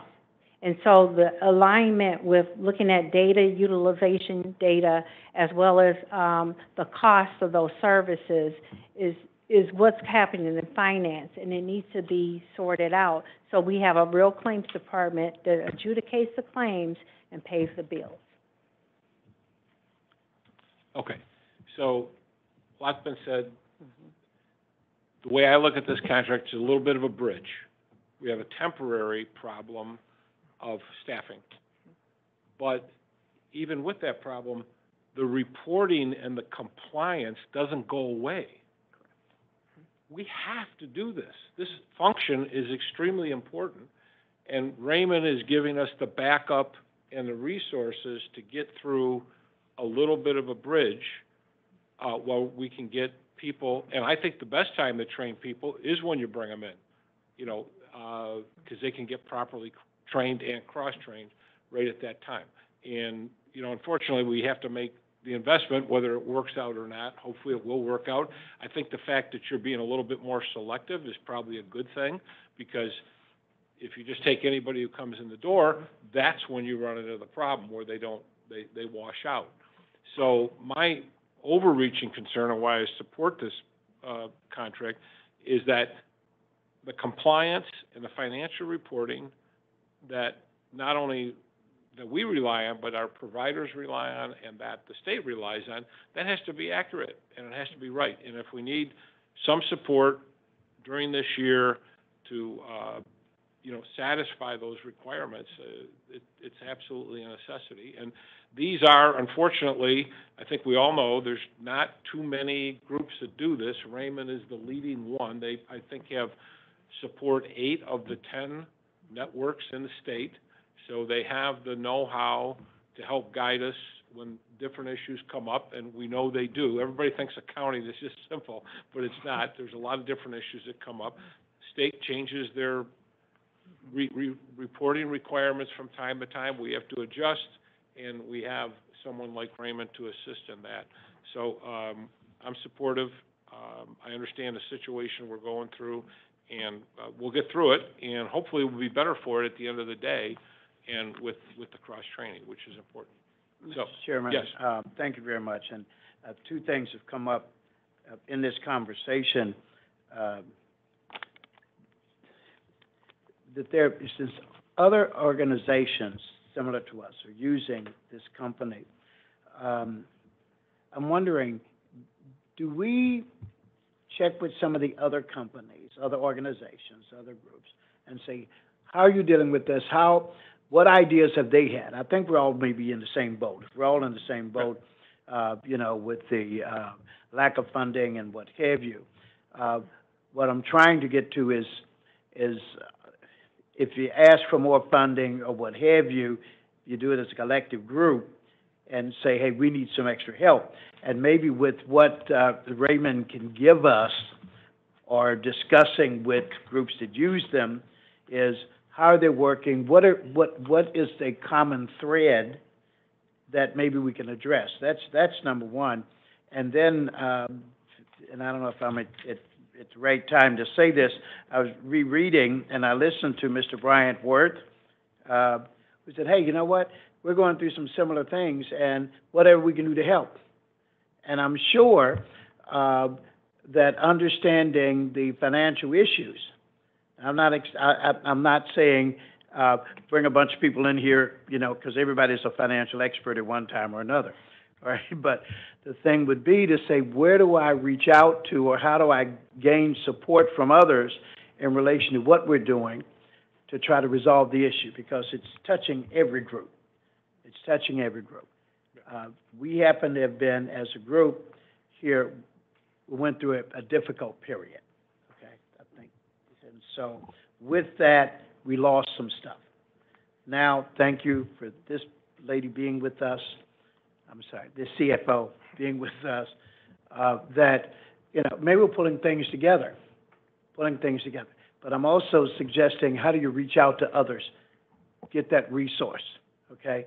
Get that experience that may help us to move us ahead, even as we're looking at backfield and cross-training.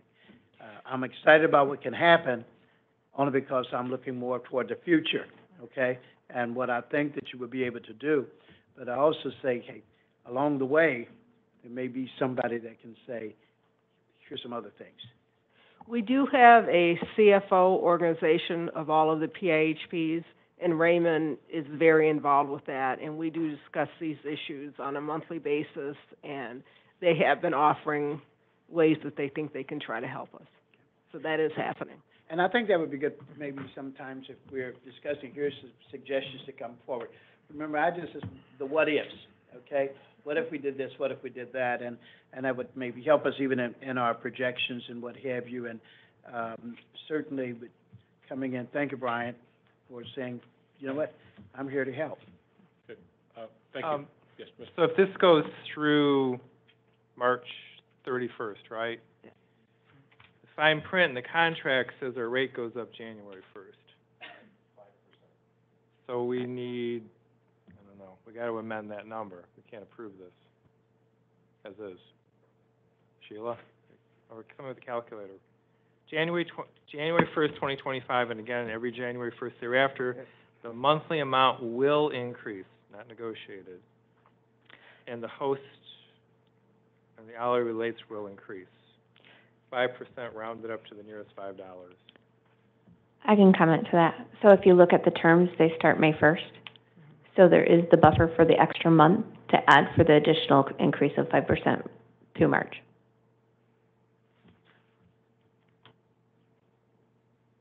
The amount is for 12 months, and the contract is Yes. actually for 11. So they don't. Yep. All right. All right. Is there any further discussion, or can we have a motion? Yeah, I just want to make a comment. I'm going to vote yes for this proposal, but at the same time, I think we have to kind of be aware of what are our internal functioning deficits and our methods, and that's why I had raised all those questions, for just to better understand how our organization functions. Thank you. Right. All right. Do we have a motion?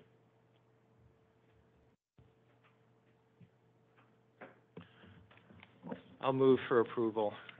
A motion, support? Is there any further discussion? A roll call vote, please.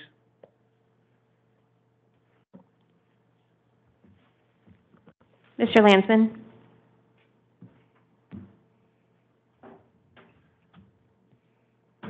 Just, I'm gonna stay, only because, I had earlier conversations with our compliance officer, who felt that perhaps I should on the spot. Okay. Okay? Abstain. Mr. Young? Yes. Mr. Furman? Yes. Dr. Giles? Yes. Pastor Jones? Yes. Mr. Woodruff? Ms. Woodruff, sorry. Yes. Dr. Hans? Yes. Ms. Root? Yes. Ms. May? Yes. Mr. Torres? No. Mr. Cowan? Yes. Motion carries. Thank you. All right, thank you very much. All right, the next item on the agenda is Mental Health Awareness Proclamation. Suzanne Weinert, if you could come forward.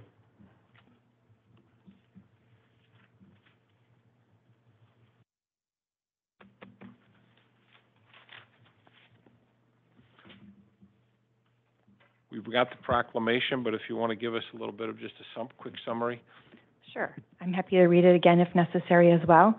As provided to the board last week, May is celebrated as Mental Health Awareness Month, and we submit a proclamation. We send it to our community leaders, so primarily our mayors, community city officials, as well as our faith-based community and our school boards, so that they're aware of May as Mental Health Month, and many times most times they actually bring this proclamation to their city meetings and approval. We've actually received a few of them, so we present this to the board for approval, and I'm happy to read it again if you would like me to.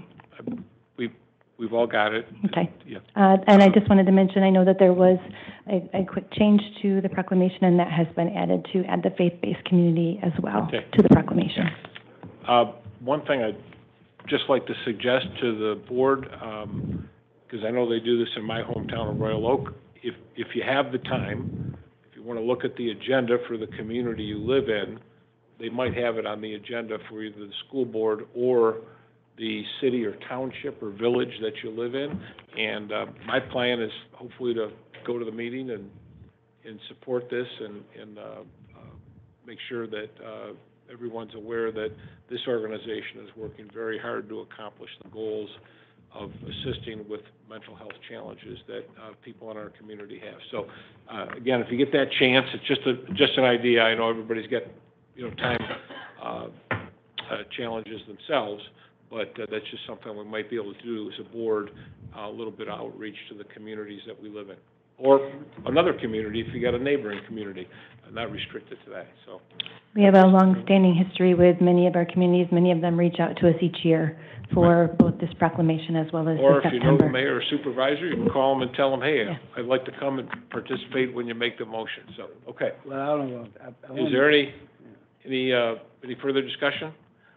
I just, this is so critical, and I know I raised the extension of where we're getting this out to, and it's really important. And I'll throw this out. I did a service this last Saturday, 37-year-old lady with 5 kids.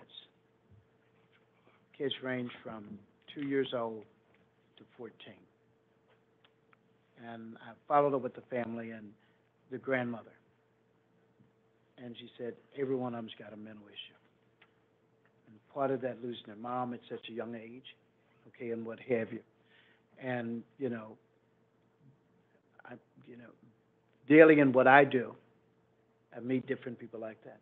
And I'm just trying to, how do we further get this information out to Joe Smo and Mary for Beats, okay?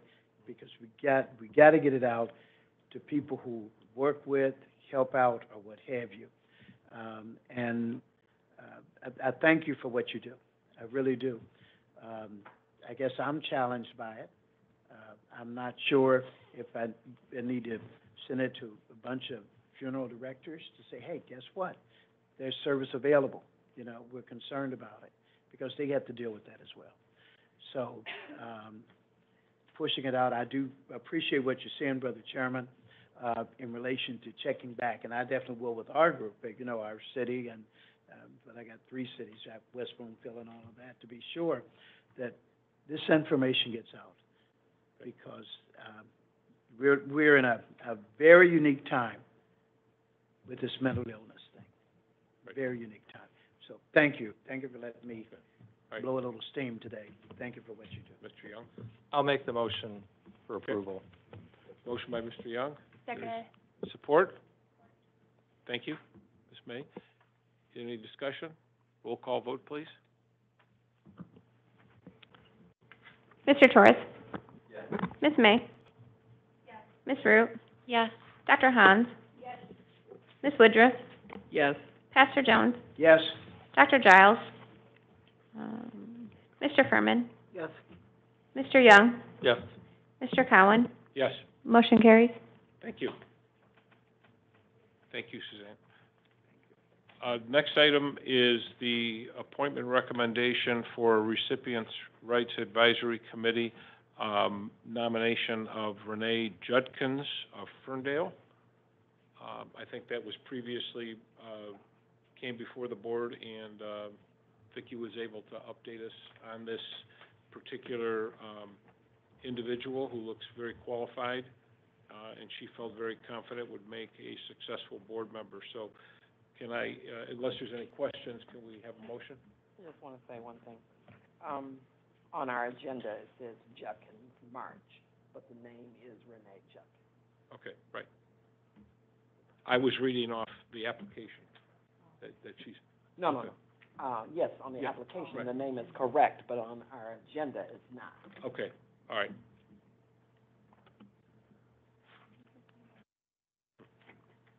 Okay.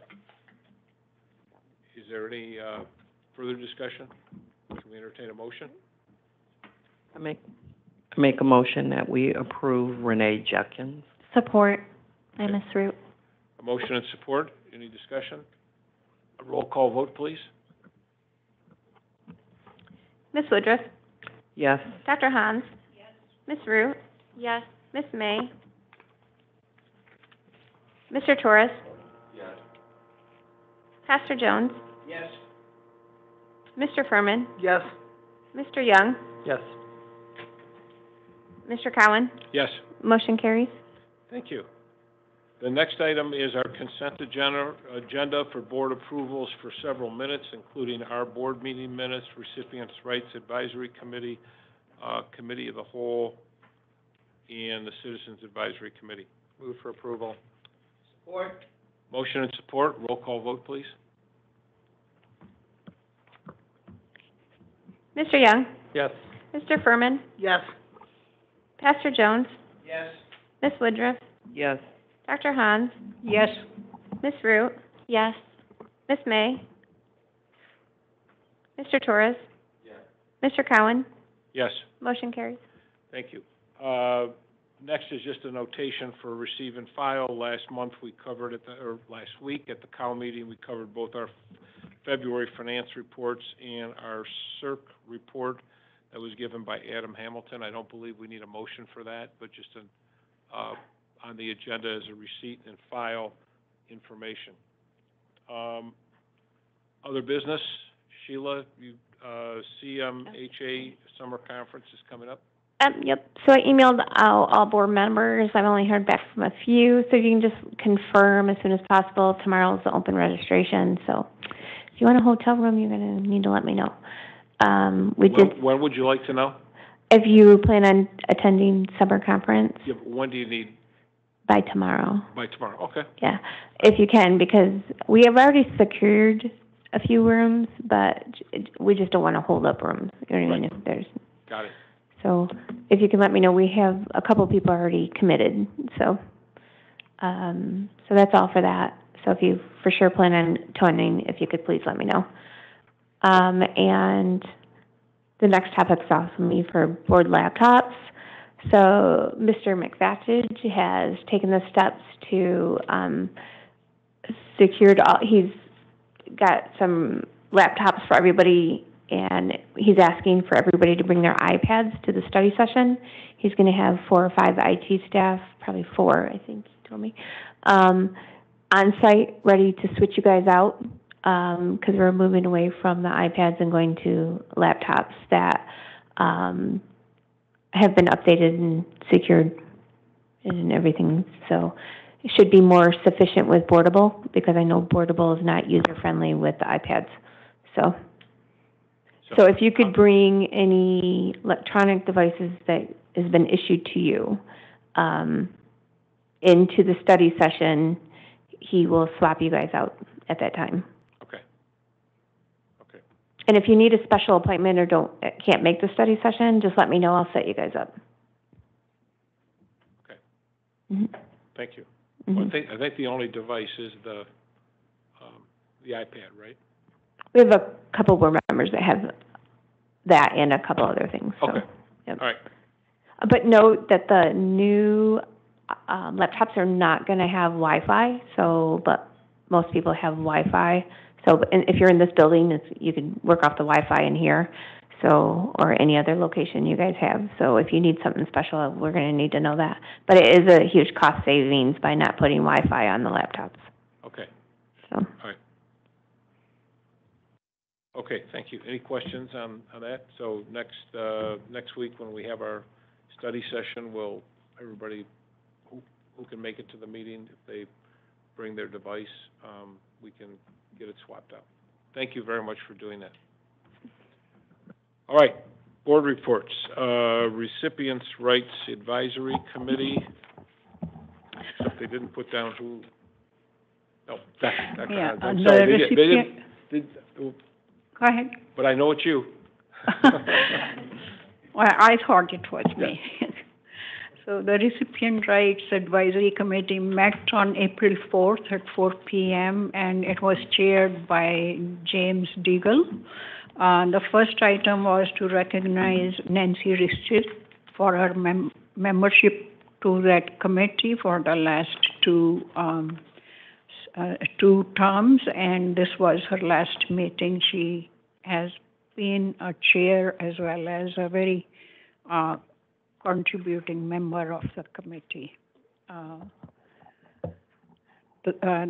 The goal 2 was discussed after this, and which is members get to know each other. Usually it is a presentation by the leadership at this organization and the rights team members.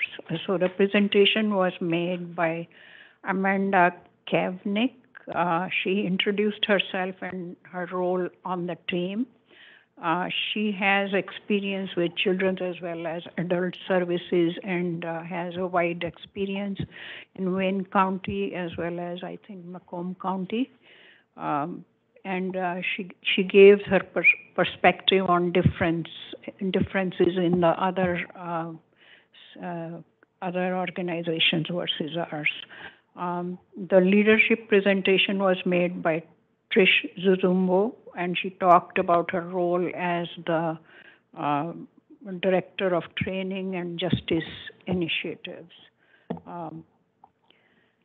The next item was policy review, in which the confidentiality and disclosure information policy was reviewed and discussed, and there was quite a bit of discussion on that, and we got to understand better the disclosure policy, especially the disclosure process when the information is to be released to third parties or law enforcement and things like that.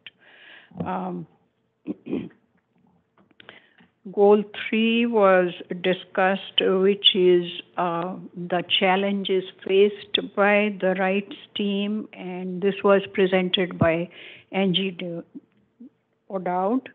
One of the challenges facing the rights office is the complaints from self-directed arrangements. So it's not clear who would be the respondents, whether it would be the employer of record or the staffing agency who will be would be respondents for these complaints. So that needs to be sorted out. I don't know what is, we will probably get a follow-up on that as to how we resolve that issue. There were some, the rights data review was discussed. There were 267 complaints and 211 investigations. Some of the complaints were either out of jurisdiction or there were no basis for, or no rights violations were involved, so those were not reviewed. Site review report is 150 reviews have been completed of the required 481 so far. The last item was a recommendation of Renee Judkins for appointment to the committee, which already has been approved by the board. And from the board, the committee would like the board to recognize services of Trish Zerum in her capacity as a director of training and Justice Initiative, but also for the community outreach efforts that she has made. That's my report. Thank you. Thank you. Any questions? The Citizens Advisory Committee, Christina Root. Thank you. So our most recent CAC meeting was held in a hybrid format on March 20th at 9:30 a.m. Our OCHN CEO and the Communications Director were in attendance and provided various updates. In addition to this, 2 important presentations were provided to the committee. The first was about updates related to our credentialed providers in our network, and the second was a presentation about the zero suicide policy and what suicide prevention efforts look like within our network. Our next meeting is tomorrow morning online. Thank you. Thank you. Any questions? Thank you for that report. All right, that brings us to our second opportunity for public comment. Is there anyone in the audience who wishes to address the board? Please step forward, state your name, and please limit your comments to 3 minutes.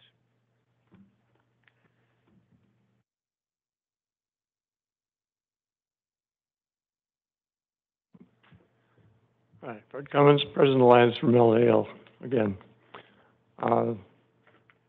Couple things. Pastor Jones raised a very good question. What's the expected return on investment? And I don't think he got an answer. Your consultants want to have a pretty good idea of what the appropriate salaries are for the people that are needed. The consultant ought to be saying, this is what you're going to have to pay for these people. And you don't pay the lawyer at least, because obviously you haven't been paying very good if you can't keep people on the salary and you got a bunch of people lost. So I'm a little concerned that you're not paying people enough to keep the ones you got. But you're going to have to pay more to get people you need because salaries are going up, and even what the current market is probably not good enough to hire them away from somebody else. So you should have a plan that says, here's where we're hiring people, and here's what we're expecting to pay them, and here at the end of this next year, these are the number of people that are going to be on staff and what their salaries ought to be. It'll be pretty simple. And you compare that to what your currently budget is. That's the return on investment.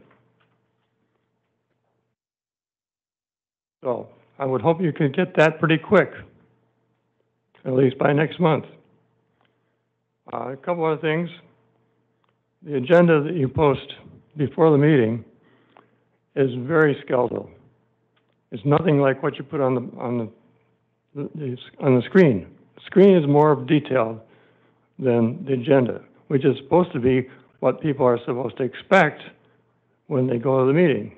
because they're supposed to give public comment about it. I assume that all the documents that you're approving you're receiving as board members before the meeting. And if you're receiving them before the meeting, that's in advance so that you have time to look at them. You ought to be able to post those to the agenda before the meeting, long before the meeting, when you get them. There's no reason if you get them, you can't put them on the webpage. No reason to conceal that. All it has to be is a link in the agenda. This is where the detail is behind this agenda item. There's the document. And that includes the financial documents, which we used to see. They used to be printed and handed out to the audiences. You also essentially, the charts are fine, but the detail may be more important to some people, and they need to see it. The other thing about your financial graphs, they stop right now. There should be projection. You talked about the projection. Where is it on the graph? Where those lines ought to be going, the revenue ought to be going down, the costs ought to be potentially going down, but the question is how do you meet that? If they're going to stay the same and you're going to get less money, who's going to suffer? And people like the I forget his name now, the director of Easter Seals and Mark, he got a pretty good idea how they're going to save that money. And it's not going to just be laying off a bunch of staff people, it's going to be people losing services. And he ought to be able to give very specific things about what's going to happen to people when these cuts come. And you ought to be able to communicate that to legislators and to MDHHCS and to the Board Association. These are the things that we're looking at in terms of people getting hurt and staff getting cut, but most importantly, is people getting hurt. So Thank you. think about it. Is there anyone else who wishes to address the board? There being no one, is there anyone online? If you are online and wish to speak to public comment, please raise your hand at this time.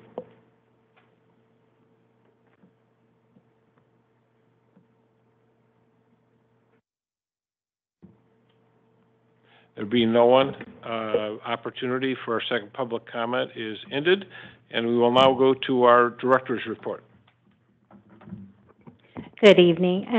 I do have a written report that is a part of the packet, and also the board agenda is also available in Boardable along with the full packet of all the documents that are prepared for the board and for the community. So hopefully you're able to access that. If not, we will address that immediately. I do want to just highlight a few things in my report, but I just also want to give an update on what we're doing internally to address some of the finance and budget issues that we know we're facing that our providers are challenged with, as well as statewide.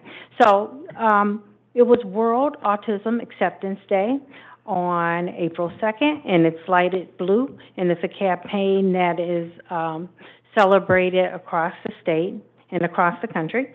Also, in terms of our collaboration, we did a press release with the Oakland County Sheriff's Office and the Alliance on, let me see, I don't see the date, earlier this month, really highlighting our work with the law enforcement community and the use of Narcan or naloxone to prevent overdose death. So that was a big deal for us to be able to get out to the community and continue that partnership. We know it saves lives. The other thing that we have coming up on April 25th is the annual Autism Provider Showcase. And if you're available, please attend from 4 to 5:30 here at the Troy office to make sure that you can meet and greet with our autism providers who provide an amazing service, and some of them in the room today. And those are just a few things in my report. I really want to go back to what we're doing internally to address some of the budget and finance issues. And I know, as several have commented, it is a statewide problem, and we've been working very closely with the Raymond Group, who's a part of the CFO group for the state as well as MDHHS. And as a result of that advocacy, we were able to get rate increases for the DCWs that go back to cover overtime pay. Originally, that pay did not cover overtime pay, but also looking at the rates as it relates to redeterminations and the challenges with redeterminations. And that's something we continue to advocate and address. And so this initial response, we hope, isn't the final response from MDHHS, but the initial response did result into what others have referenced in terms of an additional $11 million payment that will come. Well, I'm sorry, it's I don't want to quote it wrong, but it is over $100 million for all of the system. It's not just for us in Oakland County.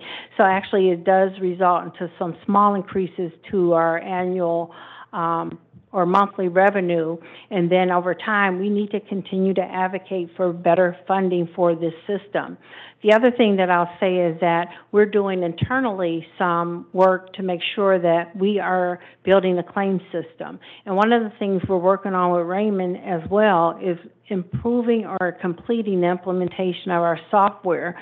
As you recall, last year at this time, or even prior to, we purchased new software that would give us better controls and management of our reporting and aligning our reporting with what's in our OCHN system, which is technically our electronic health record, along with our Power BI reports that are posted for our providers.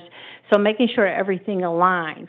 So this team has been charged with really delving into our finances, looking at how we develop our budgets, looking at how we manage and pay our providers for the work that they're doing. And that's very critical going forward because we need to know what's being paid out for subcontractors, but also standardizing the rates. We see a lot of variances in different services, but the same service being provided, but different providers are getting different rates. So that's a problem when you have some providers that are doing very well and others that are really struggling to pay their workforce and to provide those services.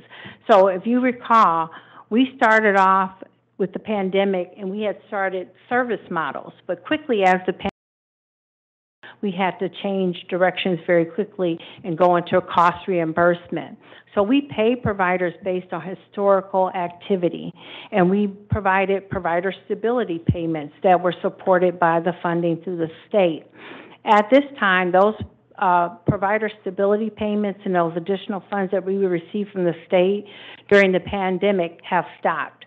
So what we're doing is making sure that when we get a request for a provider stability payment, which in all honesty, we could not continue, we had to stop doing, we're looking at how we can continue to support providers, but we also need them to provide information so that we can approve those provider stability payments. And so when we ask for additional documentation, often the original request is no longer followed up with the documentation we need to approve a provider stability of payment. So we also didn't actually have the funds to do it, but we were trying to make arrangements. If we saw a provider that was in a dire situation, we are willing to find the funds to do a provider stability payment. And it also internally looking at how we operate to be more efficient and effective. Instead of just hiring to say, oh, we have another position we need to fill, we're looking at function, and we're looking at cross-training, and we're making sure that one person isn't the only person that knows how to do a job, right? And so cross-training does end up being a way to control costs, but also making sure that when somebody does leave, there's somebody to do the job and fill in for those functions that are being provided. So I said a whole lot, but I just want you to know we are dedicated to working with our provider network, all of our providers in every way we can, but also we're putting our house in order to make sure that we have standardized process and procedures so we're accountable for every single dollar we get, and making sure that when it goes out for payment, it's going directly to the persons for the services that it should go to. And not to say that anybody is doing anything, but we are looking at like Dr. Hans talked about, the utilization of services, and how we review financial statements. We're used to paying at this organization a 12th, right, each month, an even amount, a 12, a 12, a 12. But now we really have to look at utilization of services and how we pay for services that have been provided. So again, you'll get updates on our deficit management plan, and I don't want to call it a deficit management plan. It's really a funding source management and how we manage our resources and how we really monitor the use of our resources and able to maintain an administrative rate of less than 7%. So we're still doing that. If nothing else, we're still providing and doing the work here at a 7% administrative rate or less. But also we're looking at how do we improve and become more efficient in each and every department that is ran by this organization, and then really managing care and paying for outcomes for people, I think is really critical. So I'll end with that, and that's sort of ad hoc report, but I do feel a need to address some of the concerns that were brought up this evening. I have one question. There was one speaker talked about the 85-cent state hourly rate, or the 85-cent increase. We are passing that on. Absolutely. And we're mandated to do that, and we have to report on it every month, I believe, specifically on that. Plus, we added 15 cents to make it a complete dollar. Yes. Okay. And there's an 11 cent that the state pays for administrative costs. So there's 85 cents that we receive from the state for direct care workers. We added 15 cents to that 85 cent, and the state pays an additional 11% for the administrative cost that goes to the providers. Okay, as so well. that's a dollar out then. Okay. Because Yes. the administrative cost is covered. Absolutely. Okay. And then the additional amount, which I spoke of a little earlier, includes overtime pay. So the original pass of this bill and this funding, approval of this funding, did not include how to pay overtime. So the new rates include a way to pay for overtime costs. Okay. All right. Any other questions for our director? Yes. I had that same question, Mr. Cowan, about the 85 cents, because tonight is not the first night that we have heard public comment saying that that's not being paid, even though it's required by the state. So I'm going to connect this back to my comment from last week, our Monday meeting. I talked about communication, and I know Christine had come up here and said she was going to share some things about what we're communicating, but I still feel like there's a gap between the message that we're putting out about the facts, where we are financially, what we're paying, what we say we can't pay, right, and putting that out to our providers. We're all supposed to be on the same page, right? We're here with the heart to serve the community, but there's some barrier there. And I really want us to just simplify it more. Can we simplify I it? agree with you, and I think we should find a way to simplify it so it's easily understood for all of us. And I think by sometimes information goes out and it's from a single source and it's not from us, so it gets to be a little gray. And so we continue to be consistent in what we put out there, but I also think it doesn't always reach everybody, right?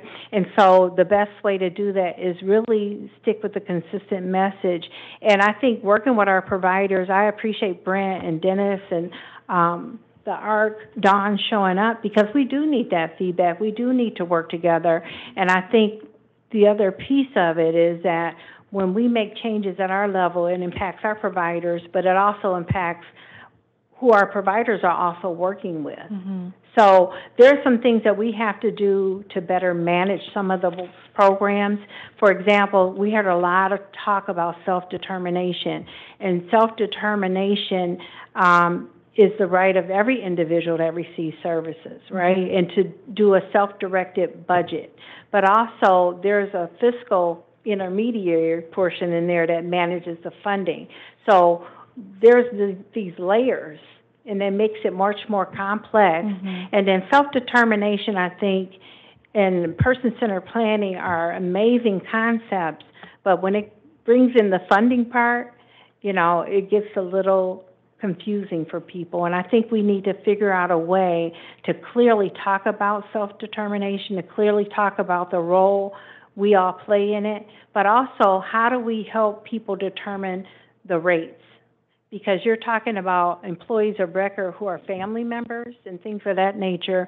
So when you have a budget, how do you manage your budget so you're paying for the services you want, the way you want them, which is your right, but also that the rates that are associated are within reason? And that's what makes it a little challenging sometimes. So another question I had is, thank you.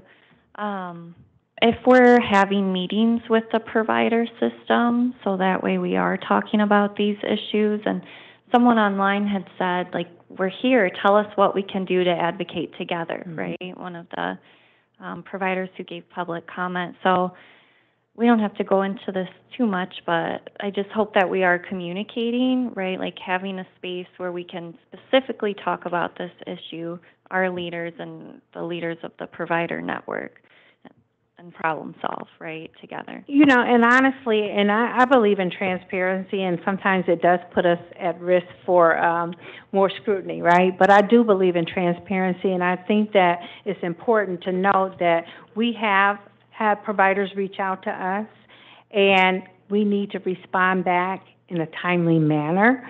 And so that is the charge I put on the team, is to make sure, if nothing else, acknowledge that we received this information, and then plan to get together and respond and resolve the issues. So this issue came to my attention a couple of days ago, and Brent reached out. And so in order to have an effective meeting, I have to collect the information. So we definitely have plans to follow up with our providers. Our cost settlement process this year has been messy. I cannot even begin to tell you. It's been probably the biggest headache I've had in a long time, right? And it's messy, but we have to go through the process of improving it, so that I never want to go through a cost settlement process again. I want to make sure that we are in a contractual relationship with our providers where they're paid for the work that they do. And there's no need, they're paid effectively and efficiently enough so that there's no need at the end to say, oh, well, you owe us money back, or we owe you money back. We need to focus on care. And so that's why we're doing some things like standardizing the rates. We're also developing our claims department. And so we're really cleaning up and building better process on how we do things.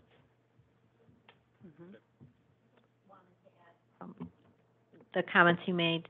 So we do have our FAQ, but we have 3 single-page draft infographics to condense and make that information more concise. So one is specific to the redetermination, one is specific to advocacy and local advocacy in terms of funding, so we understand what dollars were allocated into the system, what have been dispersed, what's left, and then the other piece is the DCW wages, where we have that FAQ, but we're bringing that down. So that the drafts are done. They just need to be approved to have some numbers put in, so you will have those by next month.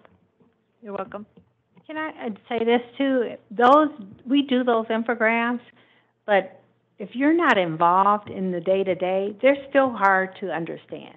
So if anything, we could take it to our Citizens Advisory Council and our rights group and other groups to make sure if they don't understand it and we don't understand it, nobody's going to get it. We need to really simplify it to show how it works, especially things like self-determination. So I would love to work with our providers and the person served to talk about how do we do those infographics in a way that the person receiving services understands how this impacts their service delivery or what they want in terms of their service delivery. Any other questions? Okay, so I yield to my friend. I just wanted to say that I appreciated the service providers coming out today and speaking in public comment. We do say we want you to be here. This is your opportunity to speak. And hearing that, whether it's online or in person, it does have an impact on the board. It does open our eyes to some things. We're not part of the day-to-day operations. So for providing that information is helpful to us to understand and get a clearer picture of things. With regard to the contract, I voted against it because I'm concerned that I don't think we're in a position right now with the short staff that we have in our finance department to have an effective result with it. So it was concerning to hear, for me to hear that we're 4 short-staffed, one including a leadership role, considering that we currently have our budget and our financial issues at this time. So for me, I didn't feel that we were going to get the end result that we were looking for. I understand the cross-training, and I appreciate the elaboration of the information, but I've worked in administration for several years now, and I understand how it works. And for me, I don't think that's a good enough fix. I think we need to get fully staffed in these positions, and be able to train individuals that we know are qualified to do these positions, these jobs, and hope that it's going to help us in our budgetary and our financial problems that we're having. Thank you. All right, are we, I think we're set. If there are no more questions for Dana, then we'll, thank you very much. And we'll go to board member comments, and we'll start with, Adam. Once again, I'd like to echo the comments from throughout the night tonight. The public comment among the providers is very much appreciated and enlightening. And again, I'd like to thank Sherry for her comments as well, for stories that inspire, as well as all the staff that spent time putting together the presentations for tonight. Thanks a lot and have a good evening.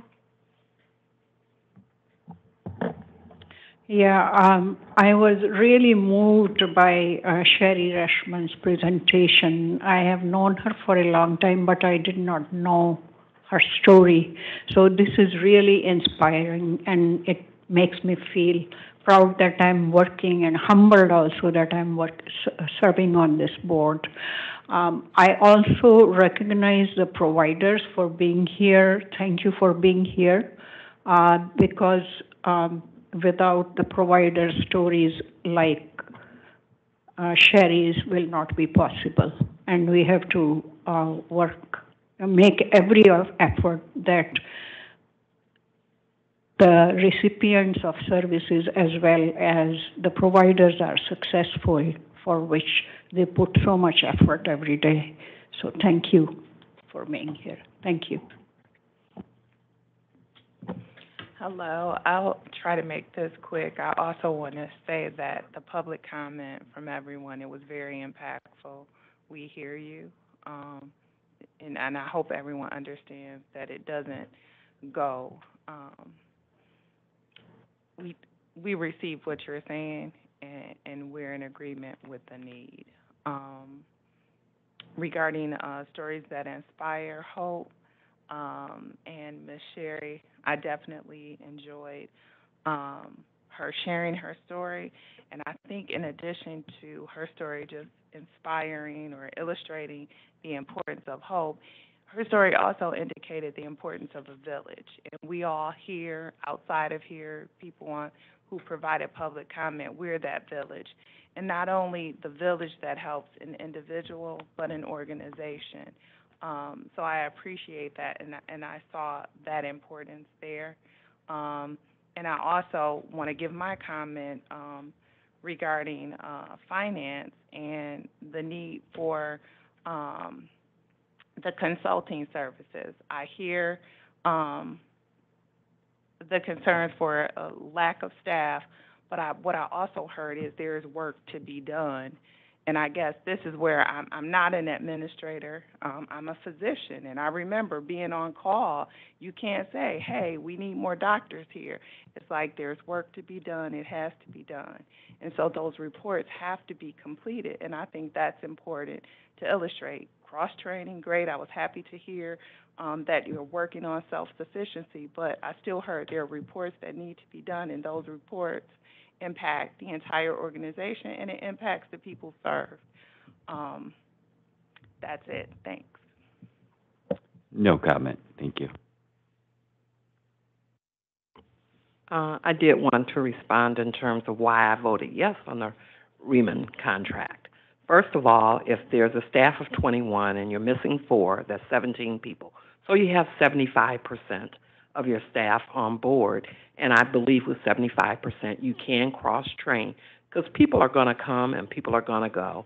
And the agency being at 100% these days since COVID, I don't see that happening. But it is imperative that you do have people that can do more than one job, and so that's why I voted for that. And yes, I truly enjoyed Sherry's story.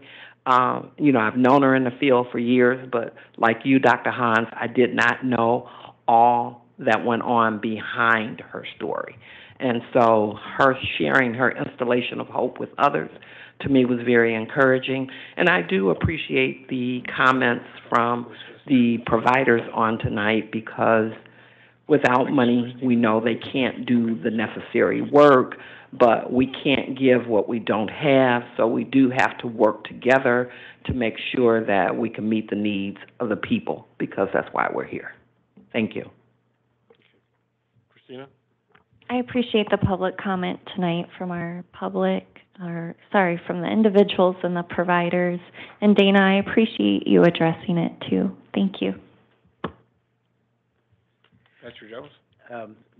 I will echo the fact that I learned a lot from the public comments, the services that's provided, things that needs to be done, and it certainly gives to us a window into what's happening out there in the community. So thank you very, very much. I certainly did. I was just moved by Sherry's book, and I think all of us were.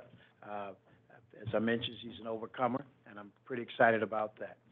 A couple of things. One, with our board chair, our CEO, and I guess from what Brent brought in to us today, and I'm looking at the financial report, and it just talks about the top 15 providers, top 15.